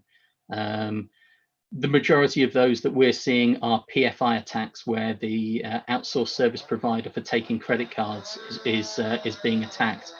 But because you're the company that has the relationship with the consumer, you are the one that is at fault and held to be at fault by the card brands. Make sure that that contract specifies levels of security that you're expecting from your supplier, but also how you're expecting them to respond. Train your staff to spot cyber breaches, spot the things that aren't normal, and that they know how to report it and escalate it, and regularly have your systems tested. My final slide is just a list of the CIS top 20 controls, the critical controls, the baseline controls. And we've done a quick mapping there to identify, protect, detect, respond, recover methodology that's quite commonly used here. And you can see that those top 20 critical controls will protect you, help you to detect, respond, and recover when applied appropriately. I'm not saying that this is the be-all and end-all of cyber defense and cyber security, but this is certainly an appropriate starting point, and one which allows you to then to secure and prevent by far the majority, probably in excess of 90–95% of the attacks that we see. The attacks hit and affect most those companies who are not prepared. And this, at least, is a starting point that I would advocate to any organization. So that's my talk on insights and trends spotted after, well, originally 1,500, now over 2,000 this year, and the same last year, breaches responded to. Happy now to take any questions that you in the audience may have, or that people viewing on viewing the WebEx remotely might have emailed in. Thank you very much. Thank you very much, Andrew. Give him a big hand. Any questions? No? Okay. Only one curiosity. You said home. Was it? Oh, the home Wi-Fi. Are there any difference throughout Europe or US? The security home Wi-Fi using, I think we should at least be more aware of what we are doing, at least here in Sweden or Europe with the Wi-Fi. You would hope so. There are a number of issues with Wi-Fi. Default passwords are one. Change your default password on your Wi-Fi when you get it, set it up, configure it properly. A lot of the vulnerabilities are actually common across the Wi-Fi vendors. Some include decent security, quite a lot don't, and that can be a problem. But do make sure it's turned on, configure it properly. Do change your default password. And as we've seen through a lot of the stuff that's in the press, and I know from my time in government, a number of manufacturers do include backdoors in their products, and they are being exploited by intelligence organizations worldwide. Just go for a more reputable vendor rather than the cheapest. Change your default configuration on your Wi-Fi to set up a new password, and make sure that everybody is properly authenticating and securing. Don't leave it open for guests. Okay, thank you very much, Andrew. We'll be seeing you at 1 o'clock again in the breakout sessions, I do believe. Indeed, yeah. So once more, thank you. I'll see you again. Here in the audience, we have a short break, and now we have also small sessions in the room. You can see from your side on the left side, there is the sessions that we have right now. Starting off within exactly 11 or 12 minutes, I do think that we can cope with that.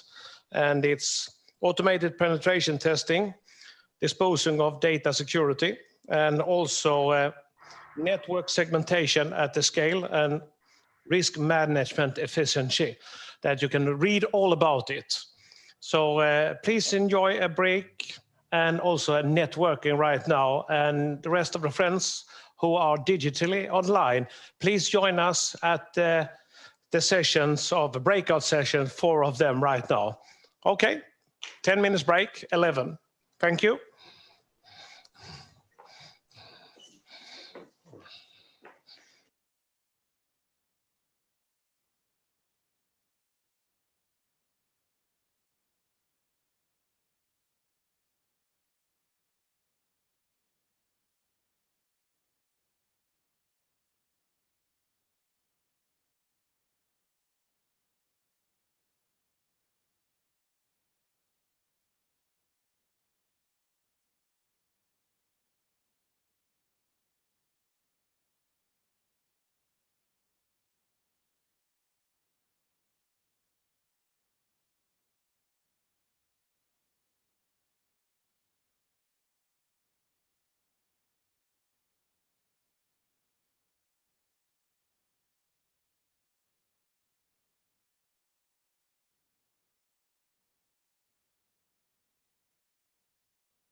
right, is this thing on?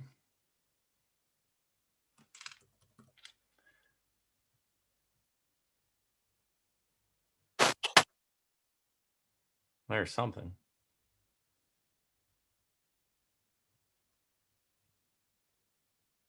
Patrick, are you there?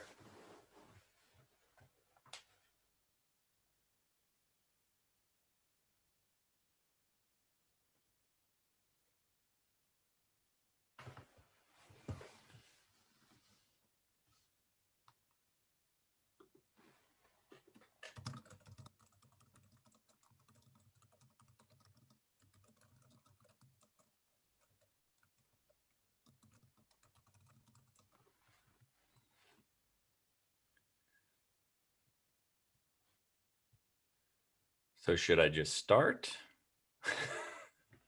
Is anybody there? I see people.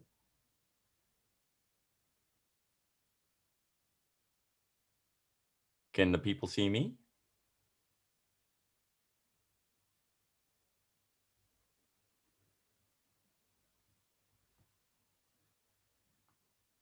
Try waving.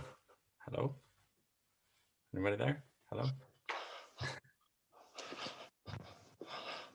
Are you having trouble contacting us? I feel very much left out in the void. I have no idea what's happening. To get some, this is Ulf. I do believe that it is our next speaker online, I do believe. Just, I think the last sessions that we have took a little bit longer than expected, so please bear with us. I mean, every event goes over by some way, right? It's just really hard when I'm stuck all the way out here in Sollentuna to know what's happening down there. Oh, so you're stuck in Sollentuna? Yes. What on earth are you doing there? Living? Living? Looking out the window? Why are you not here? Company policies. I tried, I flagged it up, and the company policy is, you know, stay isolated for right now. Okay. So I could not get an exception for that, unfortunately, which would have been great because I am climbing the walls here. I really just want to have a delayed plane or something to make me remember what work used to be like. Okay.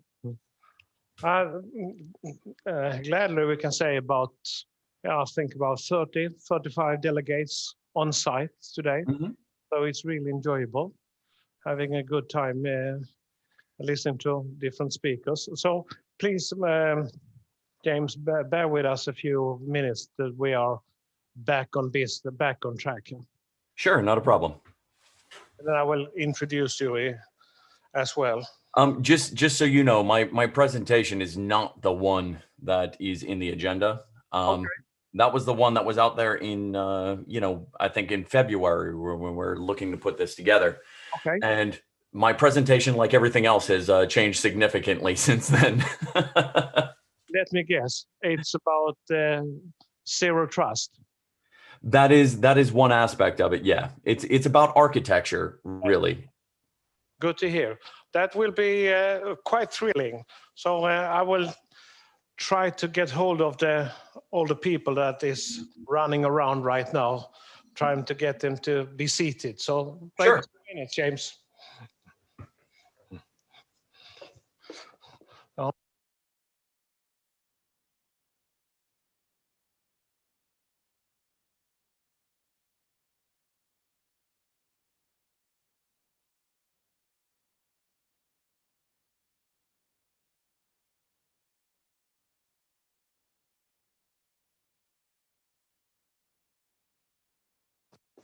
Okay, James, I think that we are settled for your presentation. So welcome to the IT Security Insight, last presentations before lunch. And I can also say to you that we're a little bit over 100 participants digitally, despite that we are about 25 at present state. So You also stated when we talked, James, right now that the presentation that should take place, time changes. So also there's been change in the agenda for today regarding this specific topic from Zscaler. And I think that will be quite thrilling to listen to you, despite that you're in Sollentuna, just over a mile from the place we are. So I also have a colleague who will show you a sign when it's 5 or 10 minutes left of the presentation. So Big James, once more, welcome, and take it away. Oh, I just want to make sure that everybody there can see me. I'm in the unenviable position of being between you and lunch, which is never a good place. So I'll try to make things interesting. Yep, as was stated earlier, the presentation that I'm going to give you guys here today is slightly different than the one that I had originally intended to put on. And there's a couple of reasons for that. And the main one being that a lot has changed, the format of this event, the kind of problems and the things that I'm talking to my customers about have changed significantly. And so the key thing, though, is the kind of core part of the previous presentation does live on in this presentation, in that we're going to be talking a little bit about architecture, and the event is called IT Security Insights.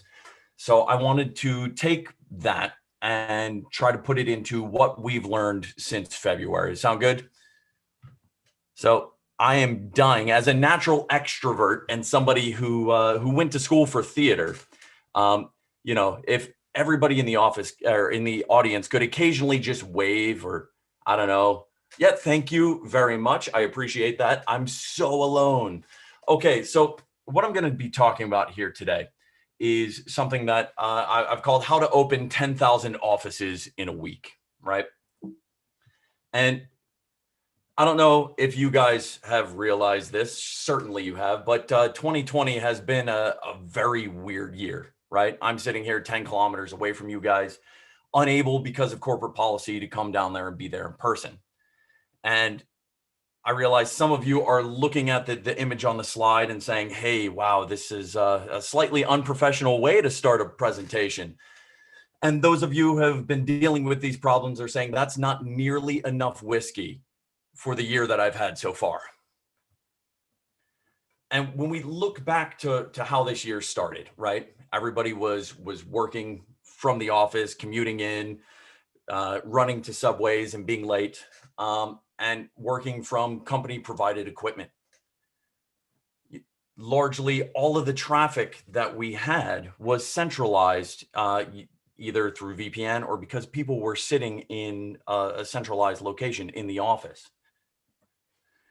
And working from home was not what it is today. It was allowed, if it was allowed at all, right? I talked to Bjorn earlier, and as you can imagine, his organization has a don't work from home policy. But it was allowed under certain conditions. You had to have a corporate laptop. It had to have certain security things installed. And then all of a sudden, COVID happened. And instead of your organization having 10 offices, you sent everybody home, and then you had 10,000 offices. And the plans that we had for how we were going to develop our organizations over the next, say, 2 to 3 years became the things that we had to develop over the next 2 to 3 weeks, or in some cases, 2 to 3 days. And I'm going to try this one. How many of you have seen some version of the image on this slide come across LinkedIn, Facebook, everywhere? I've gotten it. Thank you. Thank you. Okay. And how many of you are CEOs or CTOs in the audience? Good, because I'm not trying to say that the CEO and the CTO are doing a bad job.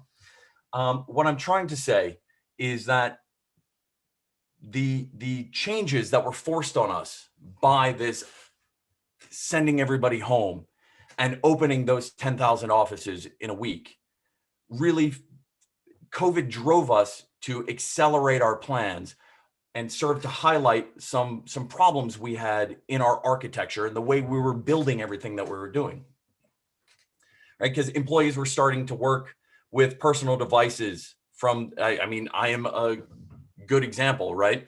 I'm sitting here in my office on my home internet connection. I'm working with various work files. I'm meeting new friends, right?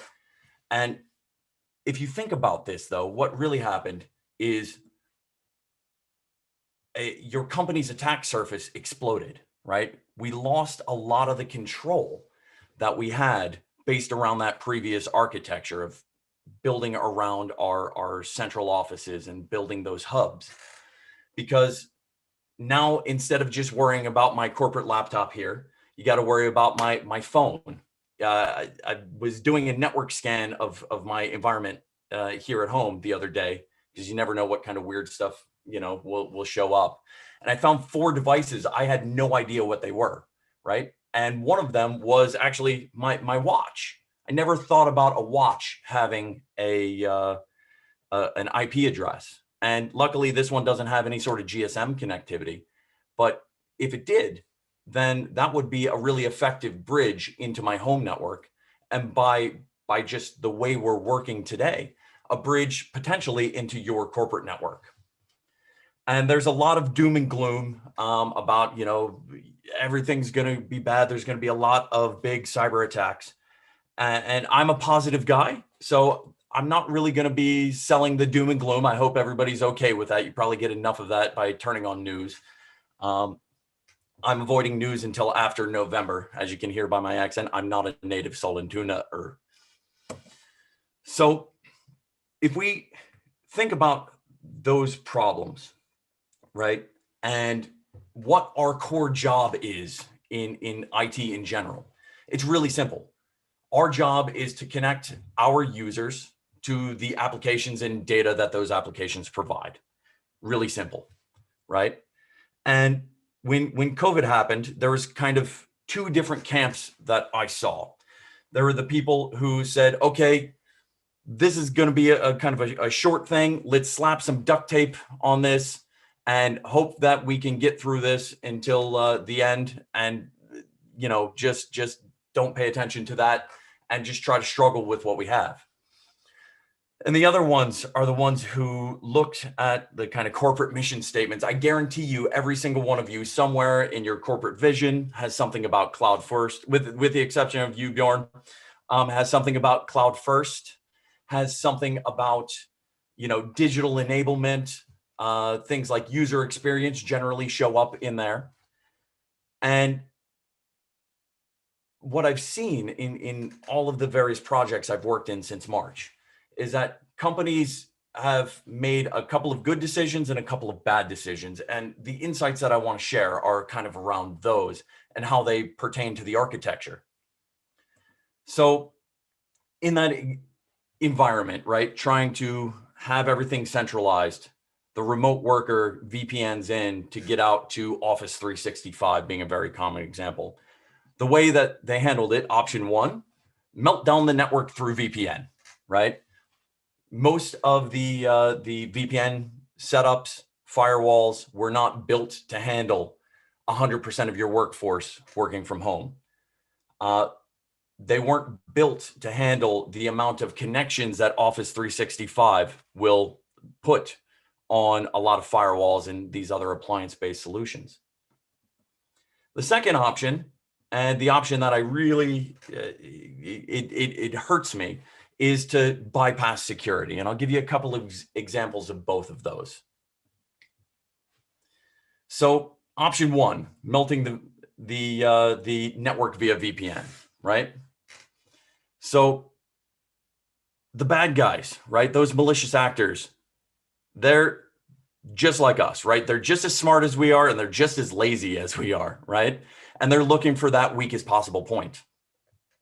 So, you know, companies all of a sudden had to expand out and buy every VPN concentrator that they could find on, you know, every vendor, every distributor, block it everywhere to try to meet this need. And they really had to expand that capacity to cope with that load.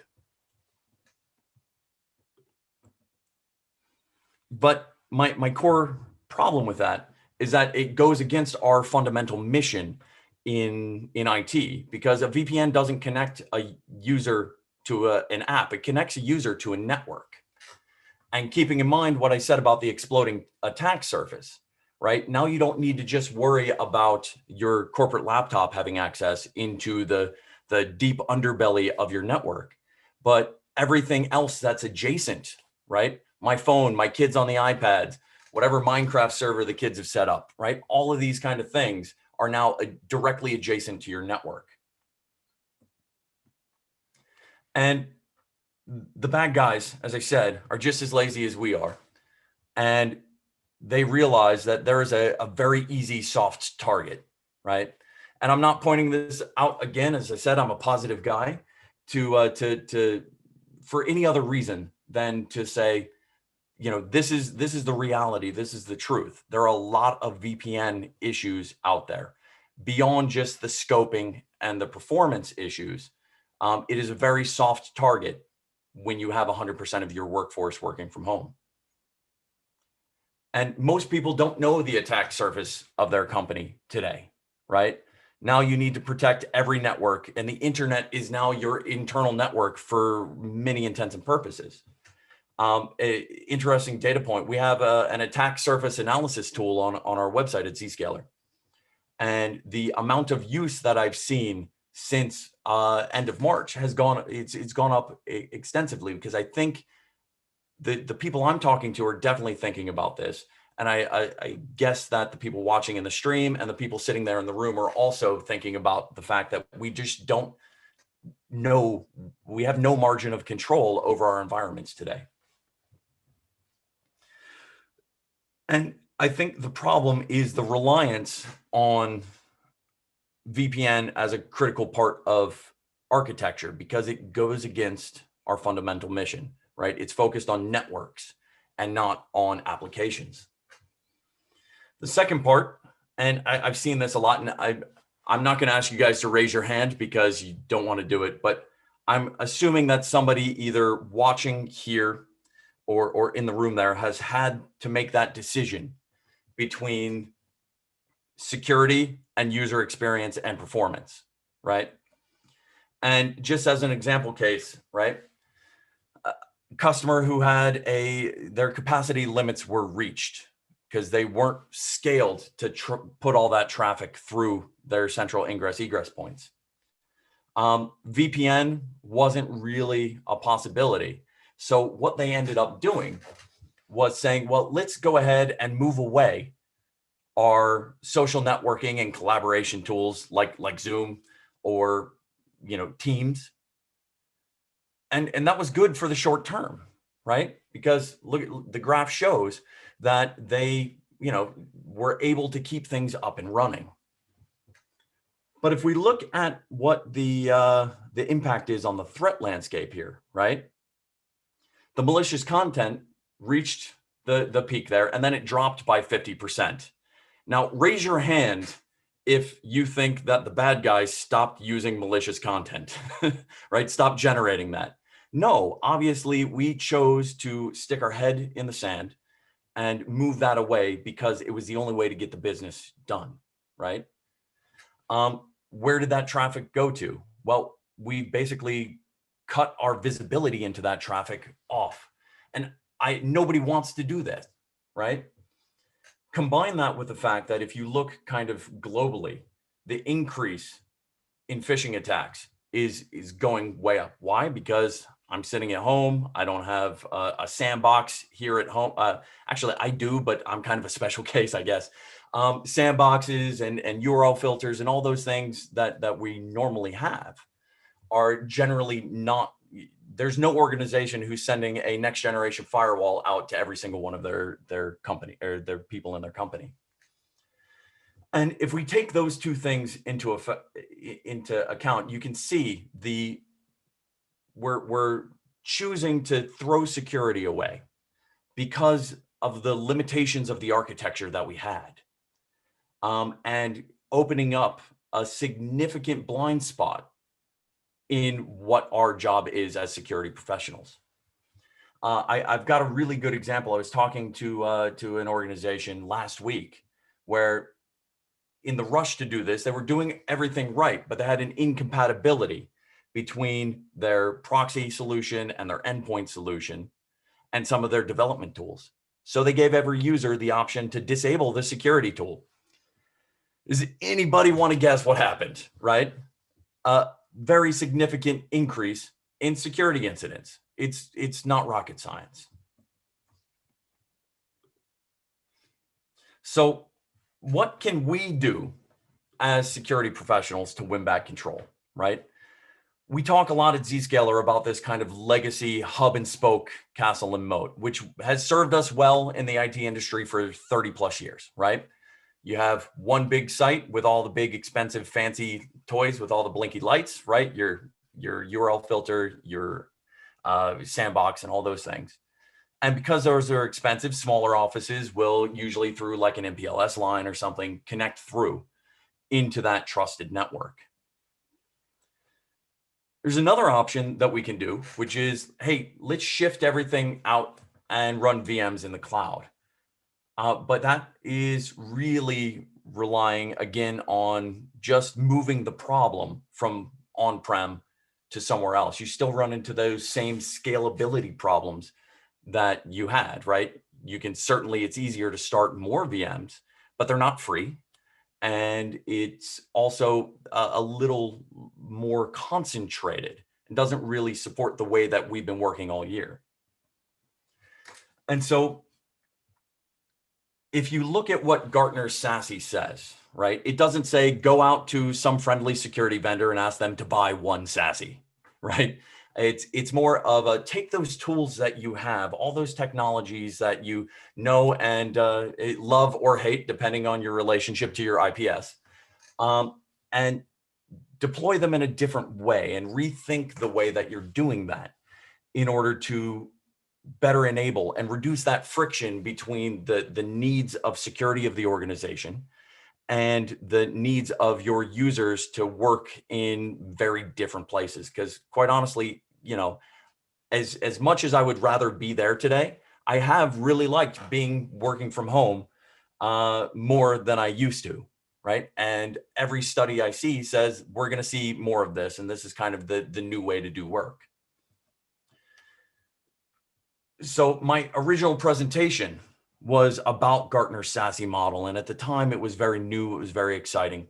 And it's still exciting, but it's less new. But essentially, like I said, it says, take all those different things that you had, right? Your secure web gateway, your CASB, your firewall, and implement also zero trust to really be able to adapt instantly to these kind of problems when they happen again. And you know, it's a great paper. It's called The Future of Network Security in the Cloud is in the Cloud. If you haven't read it, I highly recommend it. But the story short version of that is move your security to where your users are going to be, right? And rather than deploying 10,000 firewalls to each of your employees, it makes sense to move that into the cloud. It does not make sense to force your users who are going to Office 365 in Amsterdam to go through your central data center. You don't need that load. You don't need to use that bandwidth. They can go direct there, but you don't want to sacrifice that security. And that's really what the SASE architecture is all about. And I mentioned zero trust. So how does that come into play, right? Just a show of hands, and my window has gotten very small here, but how many of you have been in a meeting in the past, say 2 months, where zero trust has been mentioned at least once?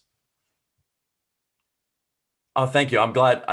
I do have a fear that they're just going to put a video of you guys there. So it's good to ask questions and see that you're real live people, right? And why are we talking about zero trust? Because of all of the things that I talked about, right? COVID shone a light into the way that we've been building things.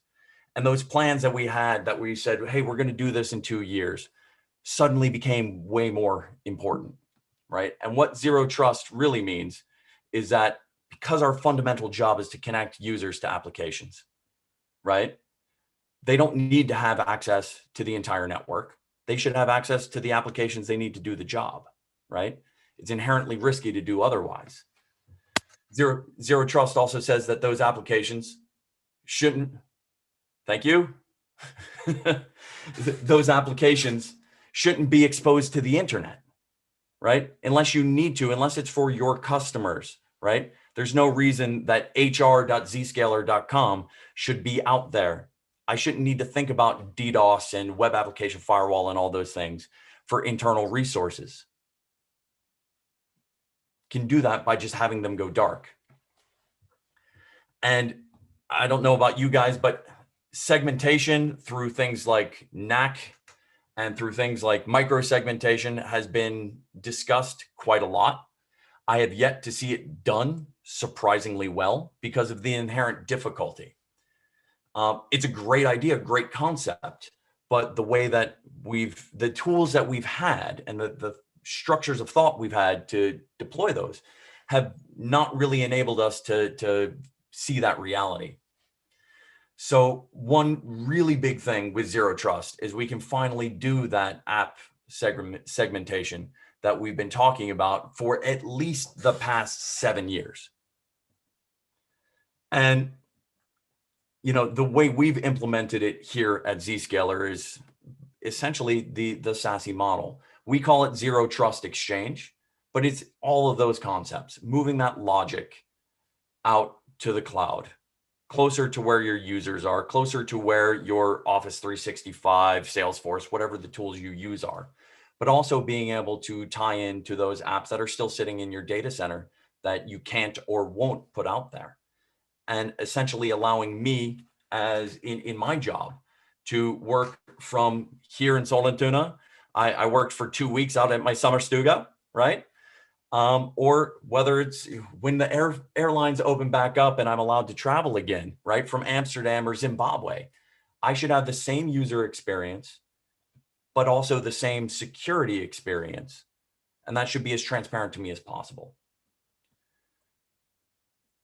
So my kind of calls to action for you guys, right, is if you haven't done it, really sit down with your security teams and your network teams and your application teams and figure out what your attack surface is, because I guarantee you it's not what it was in February. The next one is to think about your user and how that user works. They're the weakest point in everything, right? They're based on a password, maybe two-factor authentication. They're sitting at home with an unknown number of devices. And it's not unreasonable to assume that that's the weakest point. So one of the benefits of SASE is it is very user-focused, both user in terms of their identity being key to delivering security, but also their experience being key to their happiness and willingness to not try to switch off the security. Don't bypass stuff. I know you all don't want to do that, but you know, it is possible if you rethink your architecture, right?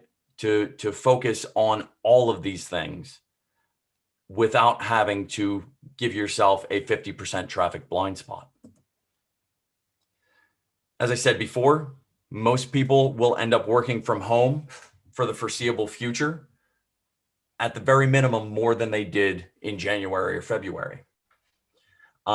So key to that is looking at Zero Trust and finding ways to deploy that, right? We're beyond the point where we are working with our customers to do all of this in 8 days, which we've done, where we can look at your future, see where your goals are, and help you to achieve those. But those mobile users are not going anywhere. And finally, this is another last bit here, being able to reduce that complexity, right? The enemy, I'm the biggest security nerd ever. I love every technology that's out there, right? But I realize that here I've had to simplify things because the more moving parts I have in my security for my own home, the less I am likely to check the logs of everything, right? Most attacks have something that fires a log. Also, my wife has said that I can't spend that much money on security toys anymore. So by reducing that complexity and security, I actually have a better idea of what's going on. And you can do that same thing within your organization by, instead of buying 10 firewall or next generation firewalls, thank you, or 10 physical appliances that you're going to have to upgrade in 5 years anyway. Just move that out to the cloud. Protect all your users no matter where they are. And so at the 5-minute mark, I can open it up for questions. I want to say thank you, everybody who's sitting there and who's been raising your hands. Okay. Yeah, thank you. Thank you very much, James. Give him a big hand. Of course, I will move around a little bit here. Any questions? Zero trust. That far? I'm not that good at my job. Oh, well, or you are. The transformation, I can feel that the idea of having zero trust is very nice, but moving from a traditional network services that we have today and we are a little bit stuck into, what do you see for problem to move from the traditional network to the zero trust architecture? Where do we start to move it? What is the starting point? Okay, so the starting point, I think, today is looking at where it changes for different organizations. But if I kind of do the average, the starting point is those remote users, everybody working from home, right? You've got the appliances, you've got all of that stuff sitting there, right? But I guarantee you none of your users are like, oh, yay, VPN, right? And focusing on that from user experience, I see is a key driver for a lot of the organizations I'm working with in terms of getting rid of a lot of that, both MPLS and VPN backhaul is a big motivator. And really, I think to kind of echo something that came up earlier, right? The police guy, and I forgot his name, I apologize, said security needs to be generating value, is a value generation, right? And then the senior managers needs to be in on this project, right? And what I see is if the guy who has been, loving this this particular brand or particular shiny box, he knows that. And it's a little scary to say, hey, let's go and transform that. So we need to find those things in your organization where you can actually drive that business value directly to your users and reduce the friction between our security needs and the jobs they need to do. Okay, thank you. Okay, now it's working and not running the batteries digitally as well.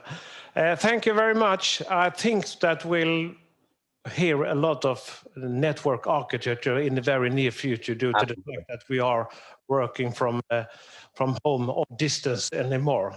So once more, thank you. I hope you stay tuned with us during the afternoon as well. Absolutely. I'll be hanging around and going to all the sessions I can. Thank you very much. Tack så jättemycket. Ha det bra. Hej. Hey. Okay. Now we are on for a lunch break. You can see we have for audience who is here back in the room. And for those who are digitally on, we have the small breakout session starting 1300 hours, 1 o'clock. And unfortunately, I have to inform you that the session number 4, which is how to achieve sufficient efficiency in your environment by Anders Jared from Systembolaget. Unfortunately, he has been ill and not able to come and not even able to have his presentations digitally. Unfortunately, so that will not be actual today. But we have a lot of other interesting topics around during 1 o'clock, both digitally and here on site. And for the very, very first time in the breakout session, you will find the chairman, president from CSR having a breakout session. We have the chairman from SIG Security having a breakout session, and also from Saga.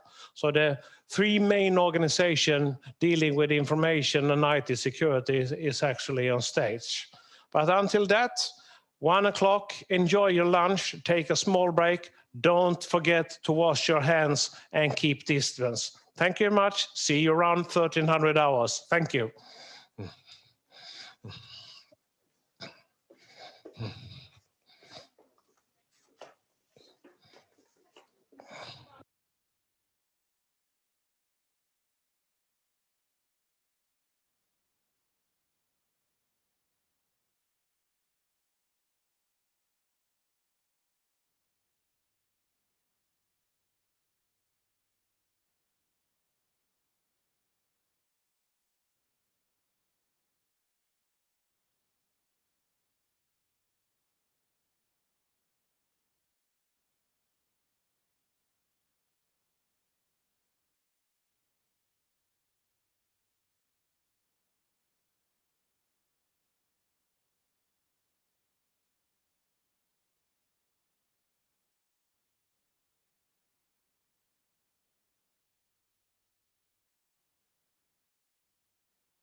Ja, strax klar.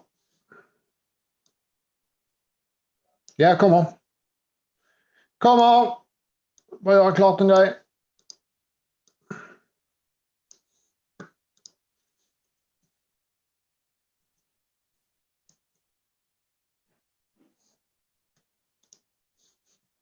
Hallå Johan.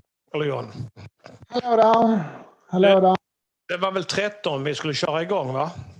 Så jag ska äta lite grann nu. Jag har kommit på plats. Jag bara ville testa så det funkar. Ja, men det gör det. Det hörs bra. Men det är ju denna, jag ska säga här, du ska väl egentligen... Nej, den här heter väl... Det är stora lokalen du ska vara i tror jag. Ja, det stämmer nog. Jag har noll koll. Jag bara loggar in på någonting. Ja, vi ska få hit de här teknikerna sedan som är... någonstans. Ja, jag vet. Du kan väl ta lite grann. Ja, nej, men jag är inbokad på denna länken så jag ligger kvar så länge så får de kasta ut mig om jag inte ska vara här eller skicka ett mejl. Ja, men det blir bra. Jag har inget för dig. Men så det är i alla fall 15 minuter innan det är start-up nu. Bra. Nice. Bra.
Hello, John, do you hear us? Jag ska bara hämta kaffe. Okej. Ja, det var poängen. Viktiga saker. Det är superviktigt. Jag lämnar över micken här till grabbarna här.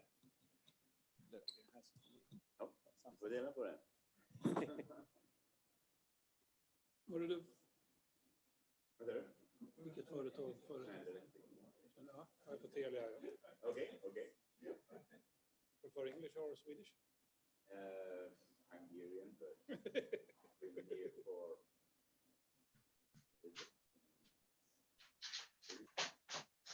Så, då börjar jag bli klar. Ja, du fick en stor grupp människor att tala med här och runda bordssamtala. Vi är 3 med dig då.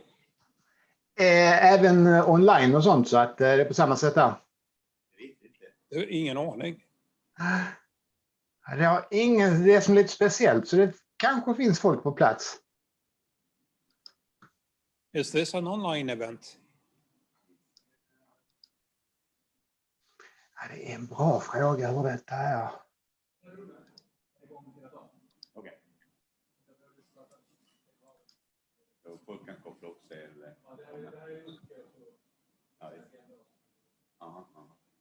So there may be participants. Online. All right. Okay.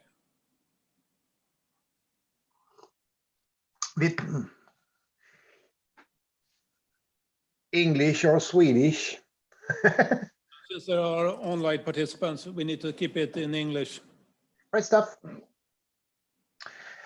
Let's get started and see who is there. I cannot see who is online or not online, but we'll sort that out. But I have prepared with something to discuss around. And it is not exactly the same. It's almost the same as in the beginning of the day.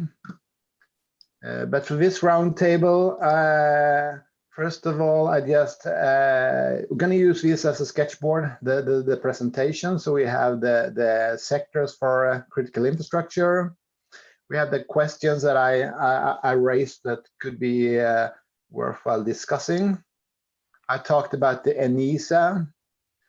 I presented just the some of the parts of the minimum requirements, but I think this is one thing to talk around, because here we have the whole set of things that the parts that is included in the ENISA framework. I've also prepared, so there are more details behind, descriptions behind each of them. But that is more or less, if you wonder what's in a specific box, then that could be relevant for us. So I think this is a key part for the discussion and so forth, and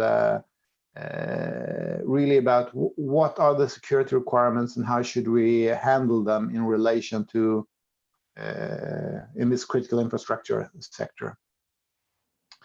So that was just a very quick, just to orientation of what we can play around with. Are you with me so far? Sure. Let's see, there's 2 of you on site. I don't know if it's possible to get, if I can see if there is chat function working or not. The chat function is working for me, but I don't. Then that is from the. Just gonna see one more thing. Maybe no chat function in this one.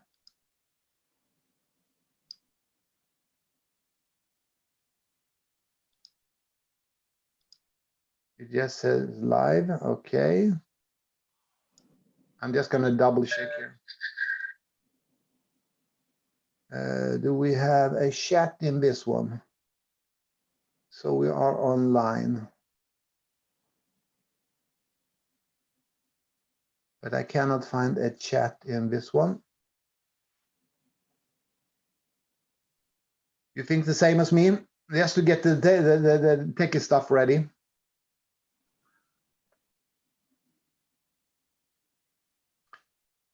I have no use for that one. Okay, then we'll do the best out of it. So the question, first of all, if we just the three of us to start talking about this, are you working in an organization that is affected by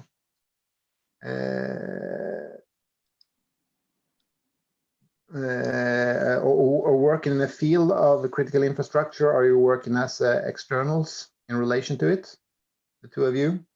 Björn here. I'm representing Telia, Critical Infrastructure Sweden. Then you're definitely in the middle of it. So then we have this sector over here covered. Yes, and if you hear me, my name is Joseph. I'm representing Schneider Electric. And you're Schneider, you have all the equipment and stuff in facilities and so forth. That's right. So you are touched by it. You cannot say really you're in transportation, but that is only when you have elevators, but you're not into elevators. That's right. Yes. but you're then you're in the subcategory of all of this. Pretty much everywhere else, yeah. Yeah. So the question here, what is the relation when you are, because you're in this event, so security is a part of your, either your main focus or a part of your focus. And it's easy to say ISO 27000. Is that the main framework you're working with, or do you have any other frameworks relation to when you're setting your standards and your requirements? Well, I mean, it depends, of course, but we use the NIST framework. Yep. Yes, the 27001 as well. And then when you come into the critical infrastructure, industrial automation, etc., we use other frameworks, which is more tailored, more specific to that area. Interesting. And from Telia side, on your critical infrastructure part, are you also ISO NIST related when you're putting your requirements in place? Yes, we do. But then for the 5G auction, the EU has published a toolbox that we, of course, also needs to be applicable to.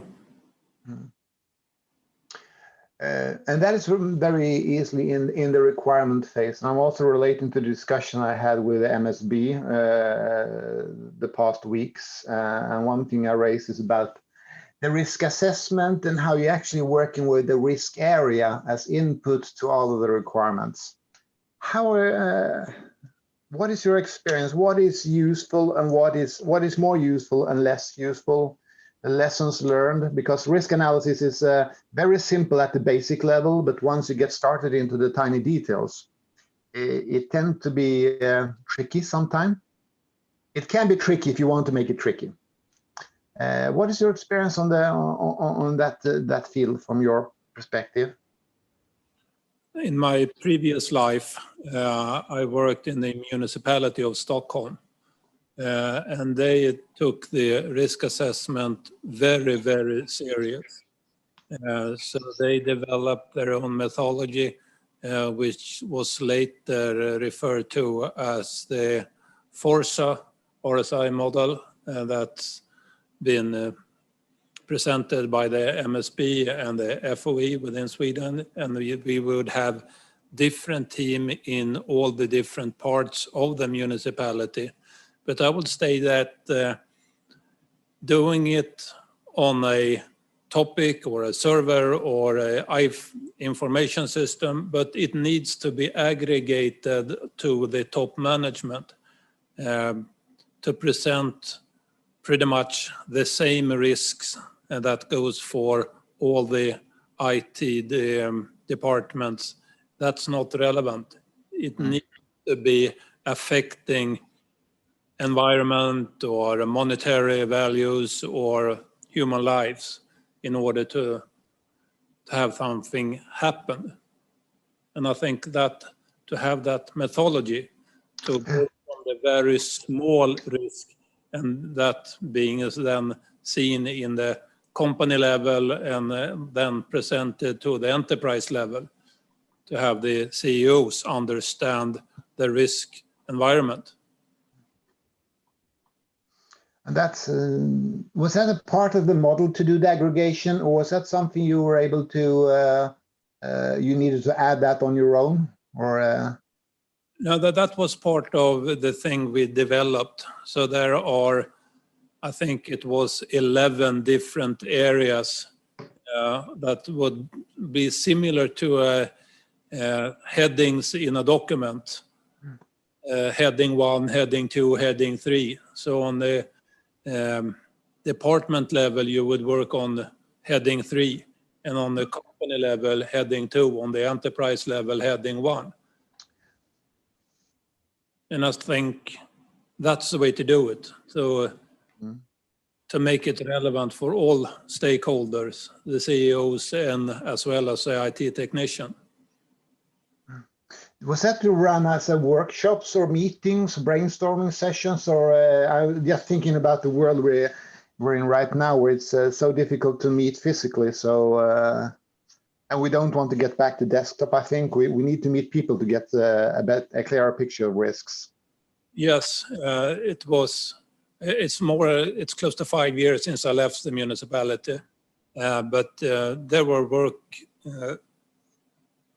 working groups with a moderator who would facilitate the workshop. So it's like and that's interesting now when we are not in complete isolation, but we're working more online. So this makes it a little bit harder for the moment. Yes, workshops is the one thing I don't think you could do only working with remote access. You need to be in the same room working with sticky notes and whiteboards. And on Schneider's side, what is your experience on the risk side and risk analysis? Yeah, I mean, of course, we support, we must make sure that our implementation is properly done, our products at the customer side. So we are providing security services, we are supporting the implementation following the 62443 as an example for industrial control systems and all these aspects, which is utilized basically pretty much everywhere. Mm-hmm. Safety system as an example. And we are providing, of course, our solutions as well as the consultancy service to have it implemented properly and to support the operation. Does your clients involve you in risk assessment or risk analysis work, or do they want to do that on their own? How much do they want you in the same room with the same sticky notes as everyone else? Have you been invited in that environment? Not much stuff, but of course, we are here to make sure that the products which we put on the market is properly implemented. And for that, we have to provide the necessary service a customer requests. So I think it's all a combination. It depends on what situation, and in any case, we need to be there to make sure that the implementation is done, the right security measures. So there is a mix of every different scenarios. And as you provide your products, how much IoT is there in them? Are your customers buying things that are connected to your servers for monitoring and so forth? Or do they connect the products to their own environment? What is happening in that area? I mean, if you look at what we are doing is, of course, you find everything. Of course, digital offers, connecting back to our backend for energy monitoring, help customers to become more energy efficient. So depending on which solutions, what implementation we talk about, we have connected offers Of course, then you have the critical infrastructure, which is of course in a different situation where you do a close to air gapped environment for security reasons. And so we definitely have both. Mm-hmm. Yeah. Interesting stuff. I'm just going back to this one. We're going to get into this very soon. So when it comes down to the question one is how to prepare and respond to cyber threats in the critical infrastructure. So prepare risk, and the reason I mentioned risk analysis, just to get a feeling of how you're working with it. And it's always like that. If we have something special that sticks out that has been working more now, and we also have the trend on, and let's say we have the situation we cannot meet, so the traditional workshops is on hold for the moment. Have you seen any good initiatives out there to circumvent or get around the as it's impossible to meet? Are you stuck in meetings like this, online meetings, or have you done other type of collaboration efforts, or what have you seen in the market in the situation? Yeah, I don't know if you want to comment. I can comment. Sure. All right. Well, I mean, let's face reality. When we talk about getting prepared, we exercise fire drill, of course. And organizing even with our customers in some situations when we have a common interest on, of course, on customer request to exercise incident response together. We have our own incident response team. They have their own. We need to learn to work together, because if there is an incident, it has to be a combined effort to respond. And experts are everywhere, and we need to reply to the true expert, apply the true expert. And I don't think today we have a situation or the pleasure to travel across the world to respond on an incident. Time is crucial when it's an incident, and we need to be ready to do it remotely wherever we are. And testing the tools, make sure that we got as close as possible to a face-to-face war room. But yeah, we are exercising virtual war rooms. And that's a good comment. So the virtual war rooms is one way to go. I'm going to look into that a little bit more, because that's one topic to address, to establish it. So we don't need to establish it when it's when we're in the middle of the storm. That needs to be prepared, of course. And pretty much goes for Telia. We are competitors with the other operators. We are working closely together when there is a breach or an incident or a vulnerability or an exploit being addressed. So we are helping each other in those cases. But like you said, it really relates to the trust part. You need to know the one on the other end. You need to know the one who you're talking to. You need to know that person ahead of the incident, so you know who you're talking to. So the 3 crisis methods within Sweden, the trusted one should be added to that, the trusted principle. Not just don't change the organization, work close into the incident, and let the ones who are the expert do their jobs. But collaboration is a key word when the things not going exactly the way you want it to be.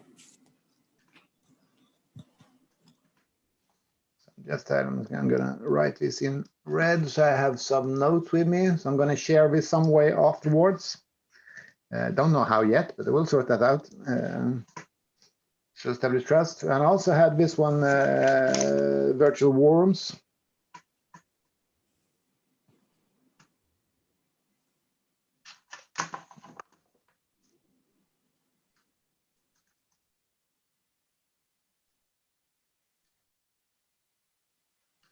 Do it, war rooms. And that is especially in these days to do that, but the trust definitely, and the collaboration parts, really important. What is your feeling, your experience when it comes down to the importance of using data? There is we have had a long time of expansion of using data, starting up with I don't want to use the word big data, but aggregated data and detailed data, easier access to data, and eventually it ends up with AI solutions, and people start talking about machine learnings and stuff like that. Do you see any practical use in that area for the moment, or is it just buzzwords? No, we see a real practical use of that.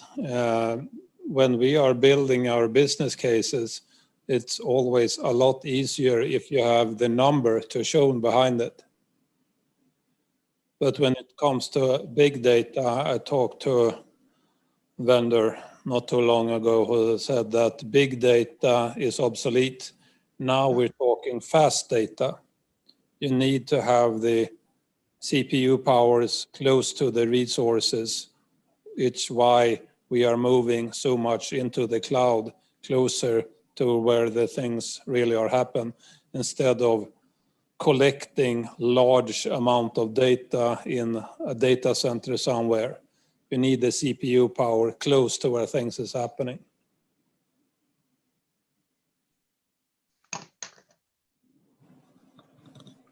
That's a good finding, thinking as well. My experience is not to, if you know what you want to achieve, then go for just the type of data that you really need, and that will be fast data. I would call it lean data, but it's the same objective. Yeah, I mean, how can we become more efficient without data? For me and in our world, if we talk about energy efficiency, first you need to know where you consume your energy, where you are using your energy, and it's all about data. And it's all about how can you prove your return of investments without having the data before and after, and building the business cases and constantly driving the equation, which is basically analyze data, be smarter, and take the right decision to save energy and actually utilize energy where it makes most sense. For me, I'm talking here about the connected offers, facility experts, everything that we are doing, which is all about become more energy smart. And for that, you need data. There is no way you can get around with it without data. And that's why I mentioned reaction here. Reaction was not, when I started off, it's not just about having someone reporting incidents. It's actually see the incidents just exactly more or less when it happens. And then understanding all of those small triggers is quite difficult. What kind of knowledge do you think people would need if you are new students coming into this world and they want to approach the data field? I don't know. Do you see anything that you would have on the wish list of the new generation of people coming in? Is there anything you could give advice to them or something like that? This is a tricky question. Oh, yeah, yes, it is. But we are talking at my company at data-driven security. You need to build your case with actual figures and numbers. Depending on the case you're trying to build, of course, you need different sets of data. It could be intrusion detection data, or it could be malicious codes detection data. So depending on your area of expertise or the case you're trying to build. So that's maybe more of a user case study than telling you what data is needed. Then we can just, I'll just I've seen that. And the reason why I'm driving this a little bit here is because I am both security and former or IT audit as well. And from Isaac's side, we've had the COVID framework to help out with a lot of things. And one thing that was added to the COVID 2019 was actually data as a separate control objective. Before that, it was something included in everything. But there are two pieces of it. There is data management, how you actually handle the data, and the second part is how you use the data. And a lot of focus is just on the data management to make sure that you have proper quality in it and so forth. But we see this is really just something that pops up in a lot of places. So, and also with discussions with AI, that is based upon key things for it. When it comes down to the cloud providers or cloud, using the cloud for critical infrastructure, I'm not going to ask if it's right or wrong to do it. I'll say, if we're doing it, what is a key concern and what should we be worried about? I mentioned just reaction, ownership, attitude. Is there anything you have in your experience base or what you have been using that you think you should be that we should take into account? Well, the advantages is obvious. It's a speed, a scalability. The disadvantages is that there are, at least in Sweden, very few cloud providers. So that means that you are creating a dependency to a cross-border functionality. And it's not just Sweden who sits on the core network on the internet. That means we are in the hands of other states that could turn us off. And if we are talking critical infrastructure, I think that is a risk that we, from a national perspective, should not take. And that is a discussion we have seen also. I've also seen over the years that it's actually when it hands to someone else, and if it's turned off or so forth. There are also lock-in effects, but be locked in is more or less about the ordinary business processes. But from a critical infrastructure perspective, that is tricky. That is tricky.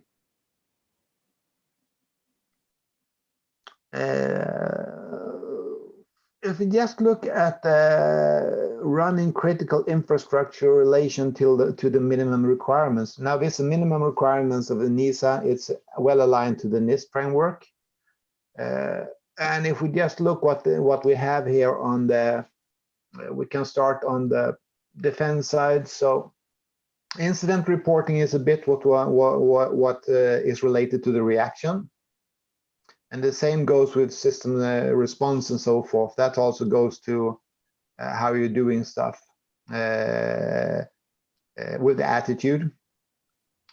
Competent communication with competent authorities. You could always say, do we have any competent authorities or not? I will not go into politics, but there are structures, definitely. And we also had a discussion, are we reporting more or are we reporting less? That is one thing of it. If you have a critical infrastructure, so what you mentioned here, speed is quite important in this area. I'm just gonna change this one to speed. Well, the competent authorities is most of the critical infrastructure is today provided by private companies.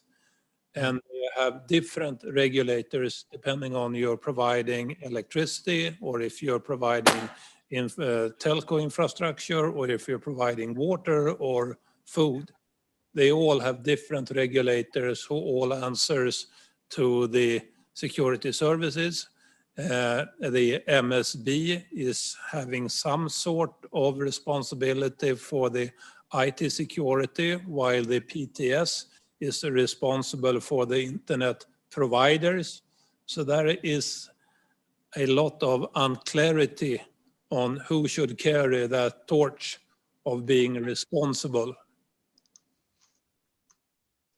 Today there is a lot of responsible authorities, and divided responsibility most likely is that no one takes the full responsibility. And that is a valid point. We cannot change it, but we can always try to influence. I think that is also a problem when we look at security field generally in society, because there are so many. There are flavors of where you have your where to turn to. Absolutely.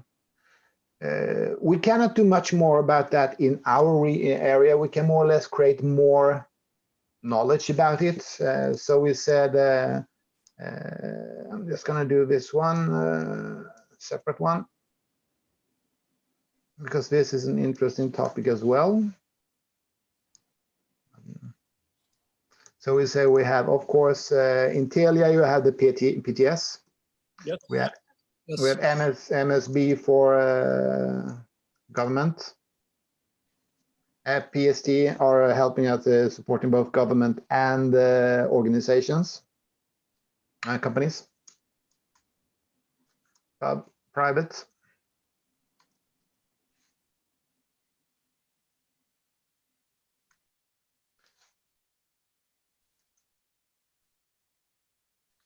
And that is tricky. This is really, really tricky. And we cannot change anything, but it makes it very unclear, definitely.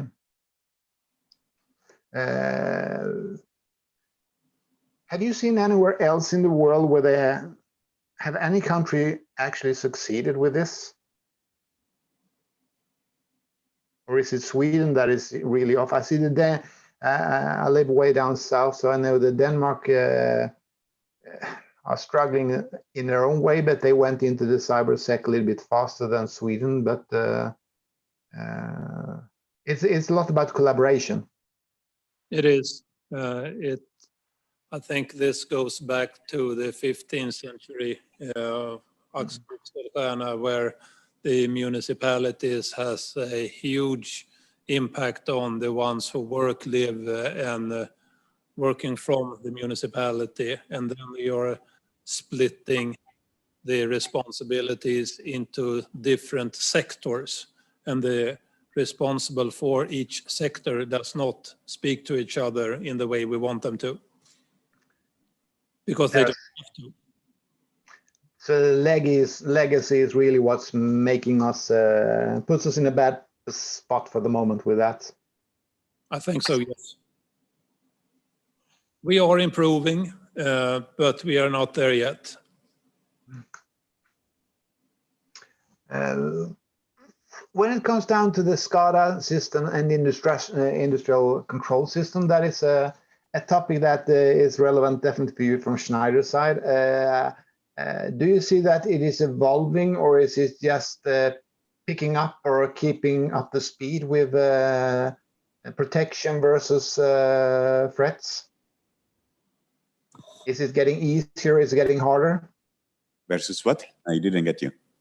No, I'm just thinking about these control systems, and as we're having, you talked about energy before, but anything that you do in the facilities for monitoring, is it getting easier or more complicated working with those control systems in your environment? I mean, over time, of course, there is a far better understanding today when it comes to risk. So the awareness is very different if you compare years back when, facility management system, if there is a network, let's connect it up to the network, and nobody barely cared about what is the network used for. Because there is a network socket, so they just connect the device in. Today, the situation is really different. I mean, there is an awareness. There is an understanding that networks need to be built for given purposes. You need to have the segmentation in place. You need to basically surround with security controls the segments which is dedicated for a given purpose. And what I see is clearly there is the understanding that it has to be like this. and adoption is happening. So definitely a good trend. Now it's of course, are we together fast enough to make it ready and cover up the former historical installations, which are less good, to basically size and identify compensatory controls and do the adjustments of the legacy. I think anything that new comes, there is the awareness and understanding how to do it today. But there is a legacy. Definitely. A question to the two of you. Now we got the 5G coming up and so forth. Do you have looked from Telia side? I would expect you have looked into all of this, but will the 5G really mean the true breakthrough of control systems connected with IoT things? It will mean a lot.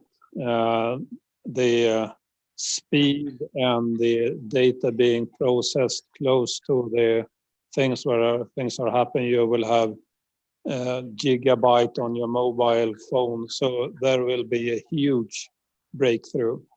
But related to the complexity of the 5G network, there is also now a different new set of requirements coming from the armed forces and security services, which means that there is a lot more security that needs to be in place than our previous generations of telco, 2G, 5, 3G, 4G.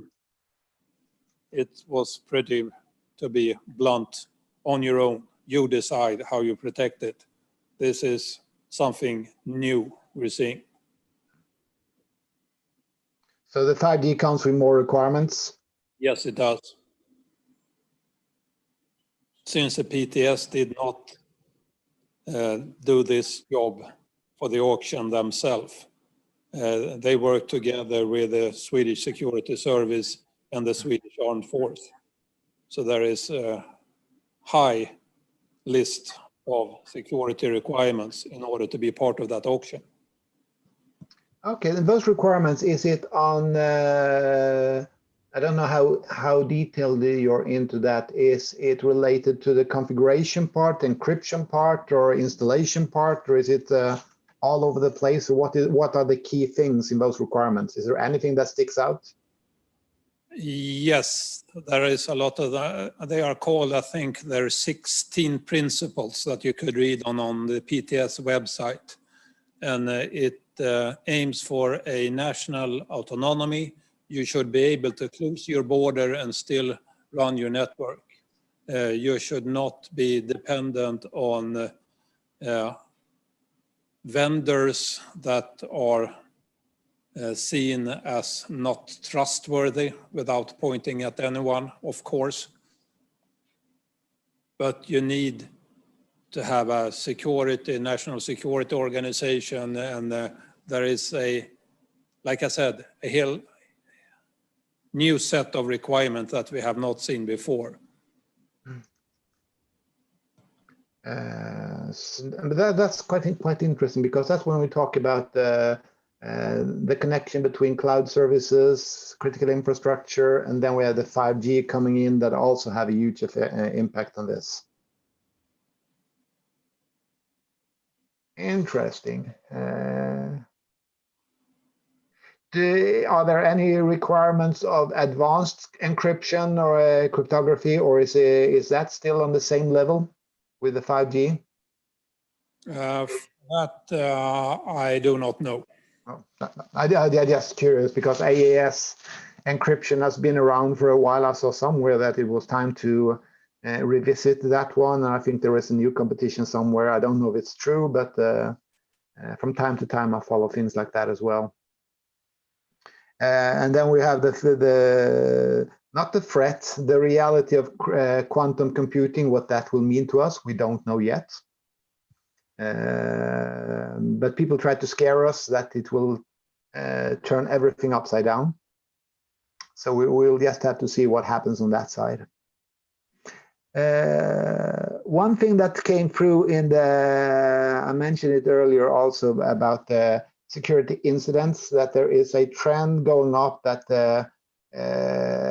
mistakes are creating more incidents than attacks. And I've seen it in other reports as well. Have you seen anything like that or heard anything like that as well? Or was that quite new? Not from my side, but definitely. I can just, I represent the cyber defense and incident response, and that's my role in the company. And certainly, mistakes is what we see. It can be really something super simple mistake by individuals who don't even realize that that mistake can have severe consequences. So driving the awareness, etc., is key there. But I agree that we do, as human beings, mistakes. We need to use maybe something that helps us to avoid doing mistakes, or when we do the mistakes, to get an alert, not to miss it, etc. And the discussion we had now with MSB around that report, what they felt was like systems are more complicated and more complex than in the past, which means that there is an impact on another system than the first one. So this cascading effect is coming into the picture, and that is hard to understand. But it's just good to get that sense and feel of it as well. In the fields of disaster recovery and business continuity management and crisis management, that is quite important when it comes down to any type of incident and when it explodes. And especially what we have seen in the past, seen this year about reorganizing businesses and so forth. Have you seen any good examples where they really have succeeded with this, that is outside of the box thinking? Because the practice around business continuity and disaster recovery, I think that is very well practiced and organized, but I think there should be some kind of silver bullet out there, but I haven't seen it yet. So I just had to ask this question as well.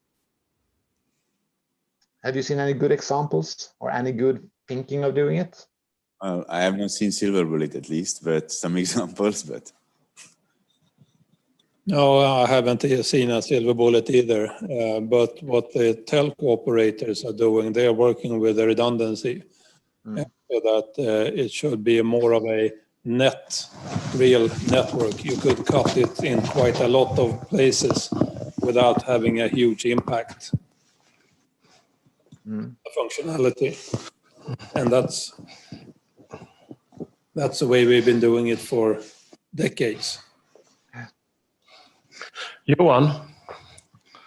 Oh, Johan? Hello. Hello. Yes. We did make some small decision, and we have some.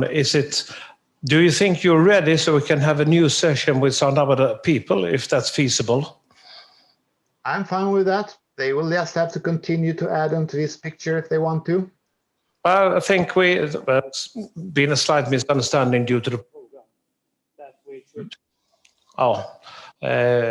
We change participant right now and start off within 5 minutes to 2 o'clock and then to 14:30. So I think that will be a good, appropriate time to change staff and some more.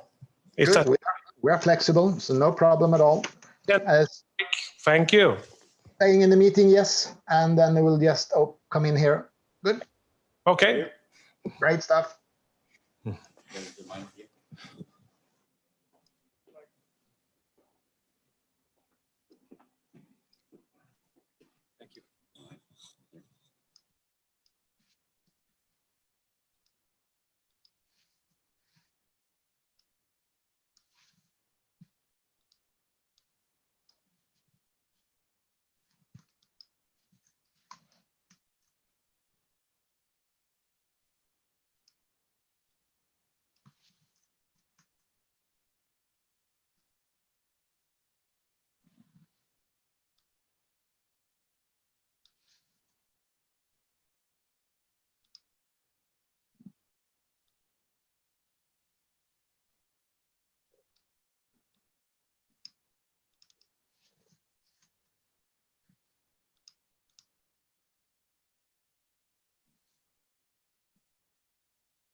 Done?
Hello.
Hello. Don't know if there's anyone out there.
Hello. Then I'm dropping off this meeting. What?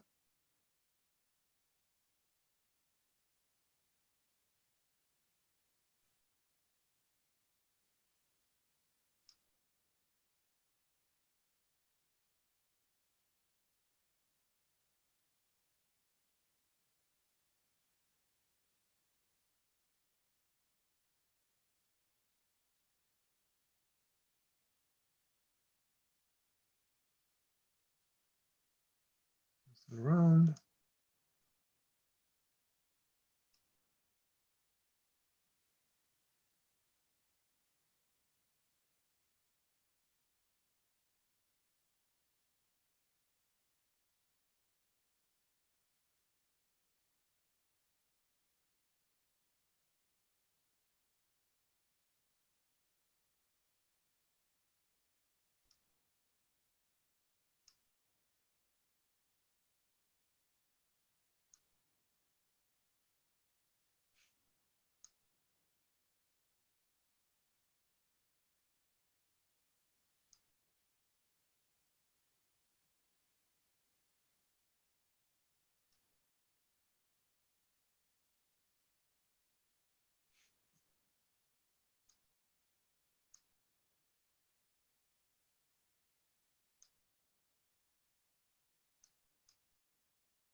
1, 2. Hello John.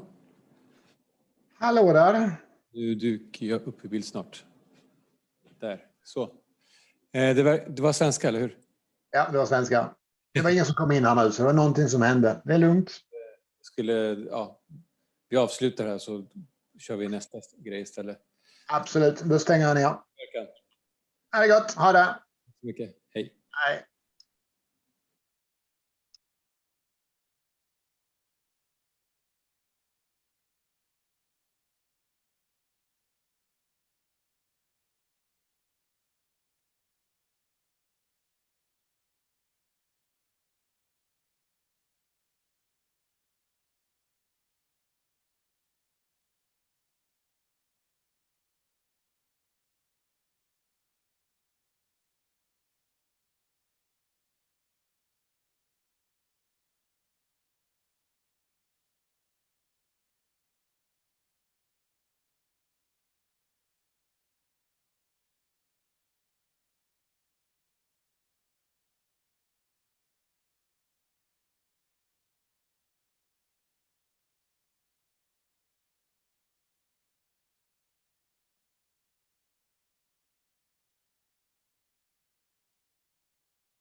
Nu är det så. Så att luften passerar.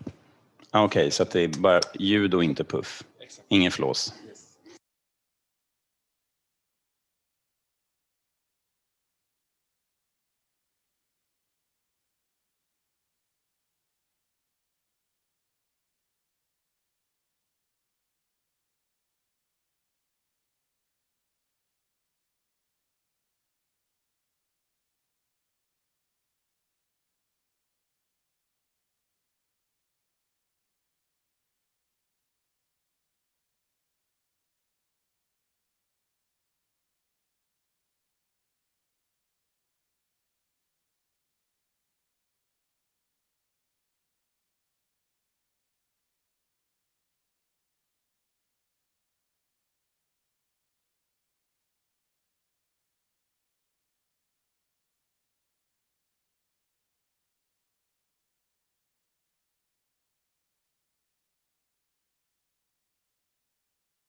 Nu har jag stängt av mute, nu funkar det.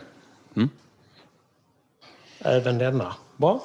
Härligt, ja, bra. Så du kan avbryta. Ja, precis.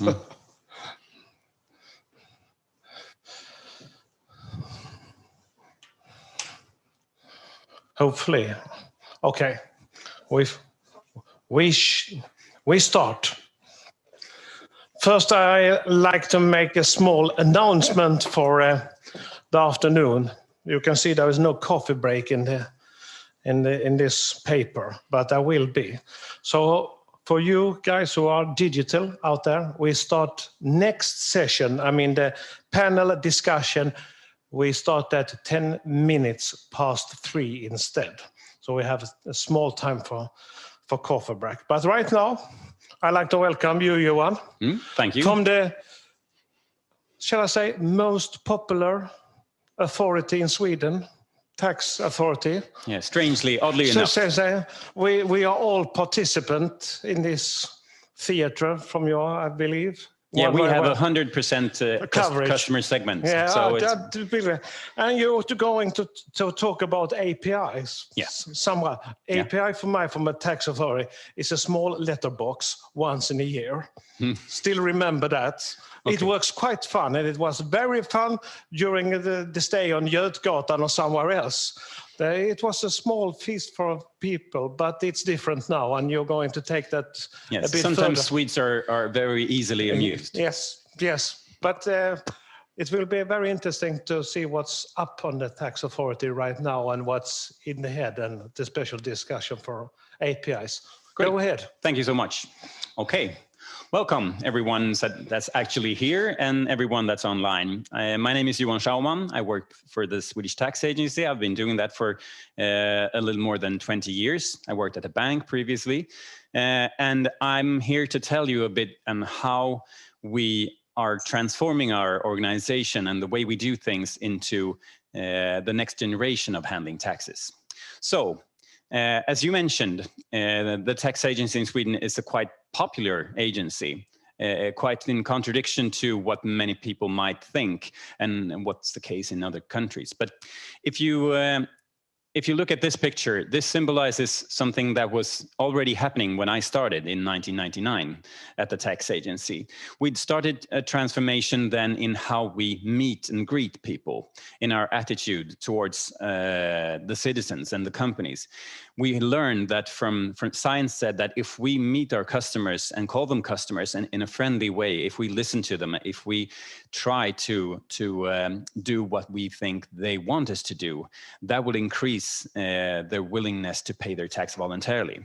So this is a picture of one of my colleagues standing in this vest, relieving the person on the bike from his tax return. And I think a lot of people that grew up in Stockholm or maybe other countries, other cities in Sweden as well, has experienced this. There was one day a year that everyone was in line to hand over their paper, the deklarationen.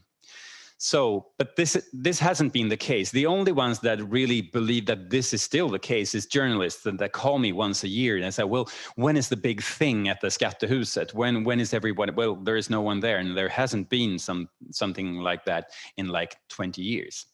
Because we now have these solutions since quite a way back. We have the app or the e-service at the computer, and that's the way almost everyone handles their tax filing nowadays, both citizens and companies. And I think the reason for why everyone uses this is because we've made it quite simple. We've made it with pre-filled information so that you can just glance at the numbers and consider, well, I trust the agency and I trust the ones that sent in the numbers, so I'll just sign. And you're done in like between 30 seconds and 5 minutes for most people. Anyway, for most people that are regular taxpayers that only work, if you have a business of your own, this might more be the case. That you're frustrated with all the things because it's not just income tax. It's also your preliminary tax that you pay during your income year. It's the VAT, it's the employer's fees, it's the all the different things, and then also the tax agency is only one of the agencies that you are obliged to provide information for. So this is more of what most or many of the people that run a business experience, not all the time, but from time to time. And if you would scrutinize the way we do our business, you could see that we've been using this, as I call the traditional model. We've been using this for more than 100 years. We have a person that sends information to the tax agency. We do something magical with your numbers, and then we send you a decision, and this is what you're supposed to pay. And it's been a very sustainable model because people don't really question it. When it comes to people filing their tax return, actually, we pay back to 8 million people that file their tax returns. 6 million of them get money back. But it's your money that you lend us with no interest rate, and still you're satisfied when you get your money back. It's a very strange concept, but it still works. But we don't think that this concept will work forever, so we have to do something. So what would be the new model for us? Well, the new model is to meet you where you choose to be, and not where you choose to be considering, well, now I have to handle my tax, because we think that tax is just one small part of your everyday life. But maybe you don't consider that because you only consider tax once a year when you file your tax return. So in this example, we have the solution now is that you go to skatteverket.se, our webpage, and you read about what are the rules, like in this case, for instance, letting out your apartment or your house to someone, like for instance, using Airbnb or one of the other platforms that has grown really popular during the last 10 years. So you read what are the rules, and also how do I calculate and how do I file this information. What we know is that when you have self-reporting, like in this case, when we have no pre-filled information, only 1 out of 5 filed their actual information. So we have a tax gap there, because it's considered to be a hard time doing this, because you have to learn about the rules and you have to do the calculations and filing yourself. So what we think is the new model and the way to handle tax and to integrate it into your environment, what we call tax by design, is to move the rules and how you calculate and file your tax into the platform where you choose to be. Like for instance, Airbnb. So when you take your offer, when you take your house or your flat and you put it on Airbnb for someone to rent, then when you get paid, the taxes will be handled automatically within the business model. And then you don't have to think about filing the information, because when your tax return is due, then everything is already pre-filled, because you you've sent us that information from the platform.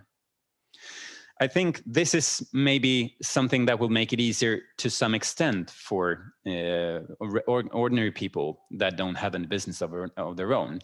But for people that run businesses, it's a much bigger leap, because as I showed the picture of the frustrated woman that was running her business with all the forms, we think that this is the group that we need to focus on.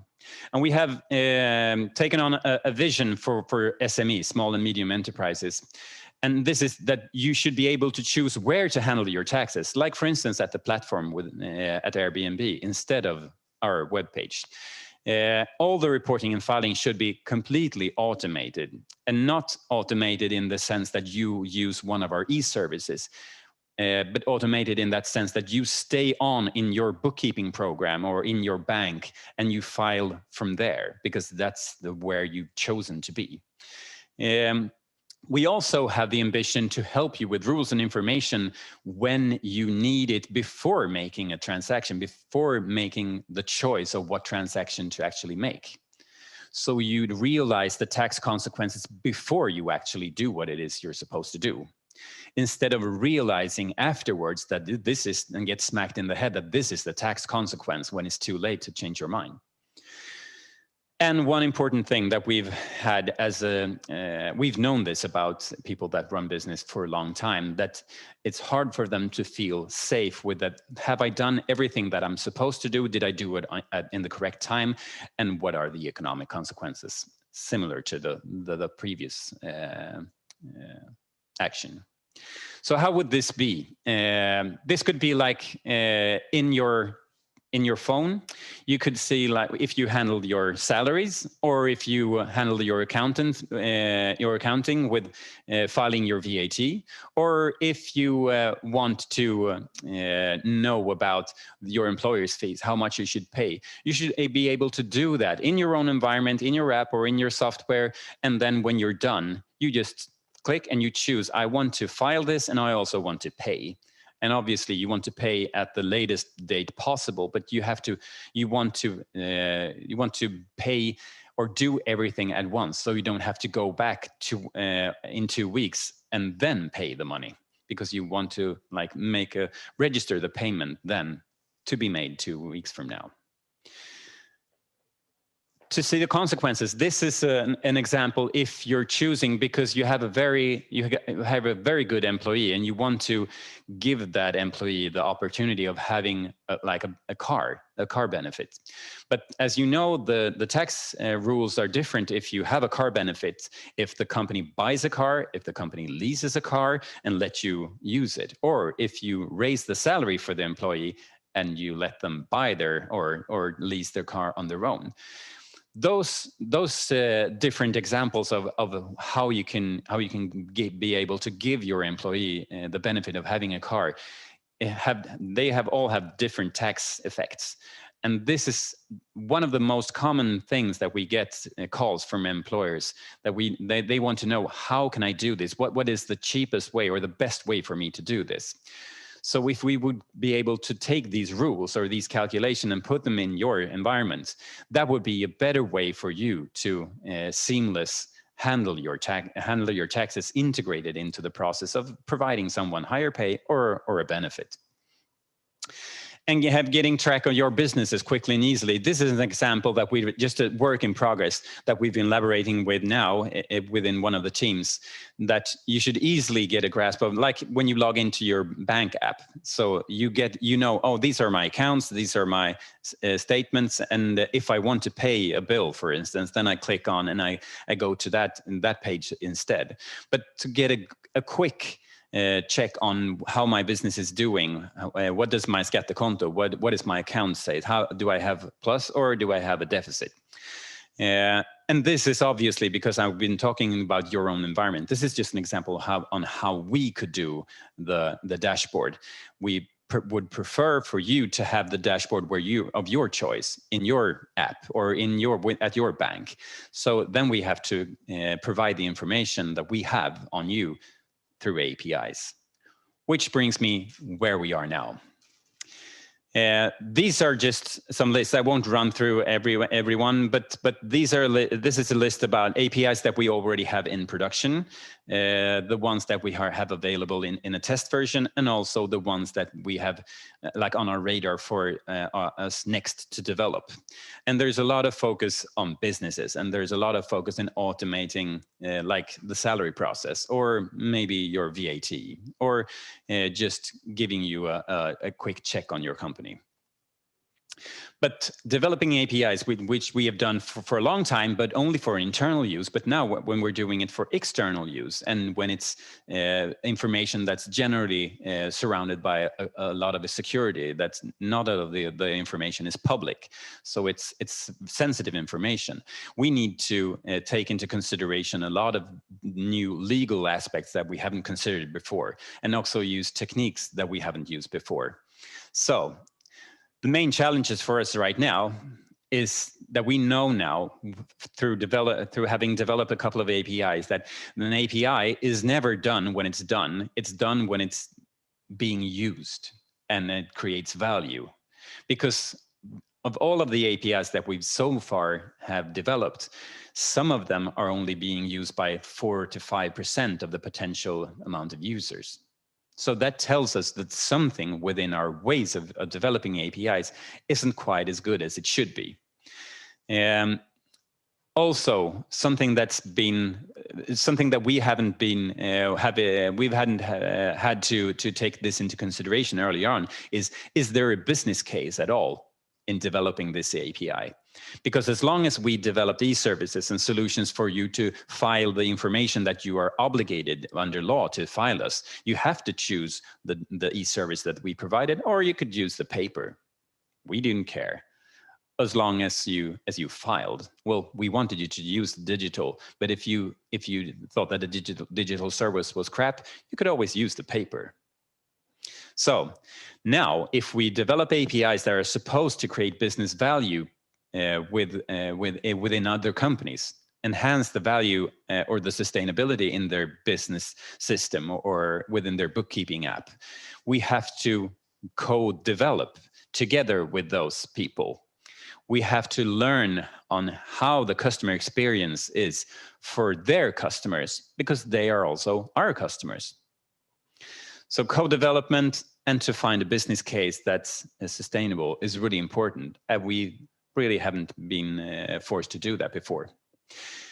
And also, as I said, technique makes everything easy if you apply it right, because we've all used technical gadgets that was great, but we've also used technical gadgets that was lousy, and we stopped using them, because sometimes technique is great, but it has to be applied in the right way.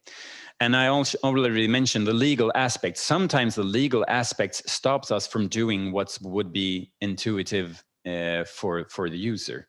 So sometimes we have to do workarounds, or maybe the users or potential users don't use the thing because we need to develop the legal system. Many of the laws are written not with this in consideration, because the laws were written like maybe 30, 40, 50 years ago, and they thought about paper when writing the legislation. Something that has also been a pain for us is that we need new skills, we need new experience, because using new technology, using new methods, ways of working, and working with like new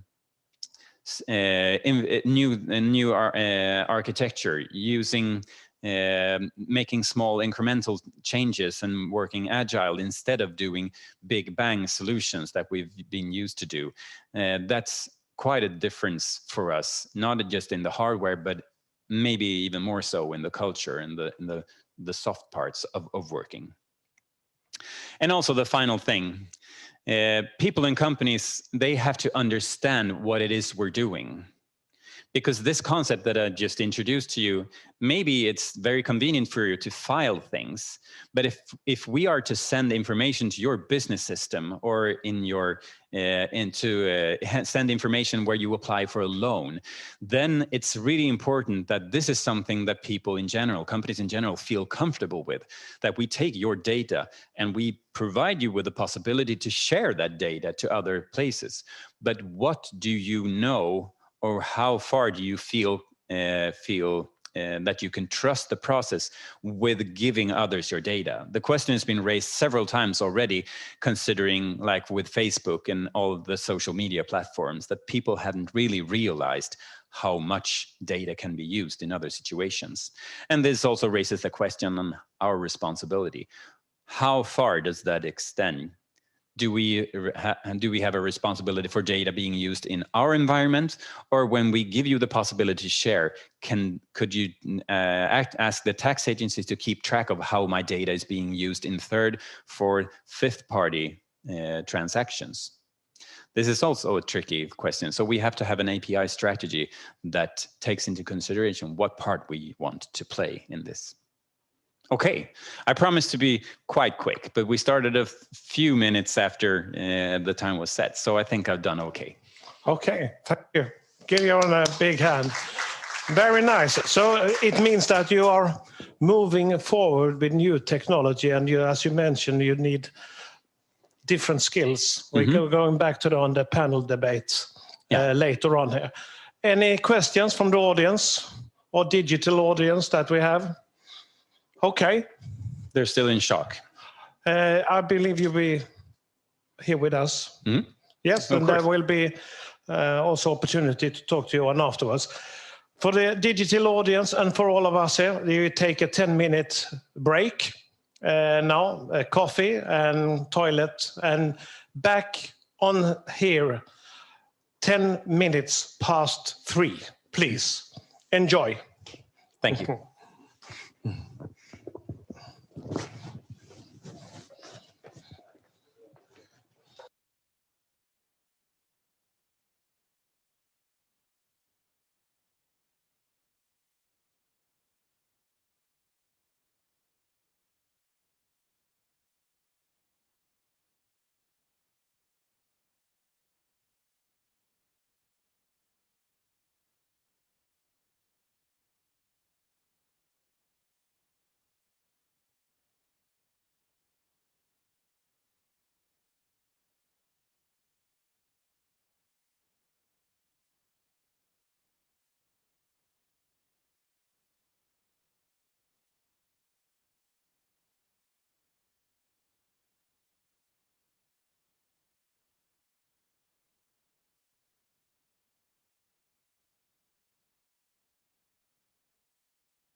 Hallå, hallå? Yes.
Så.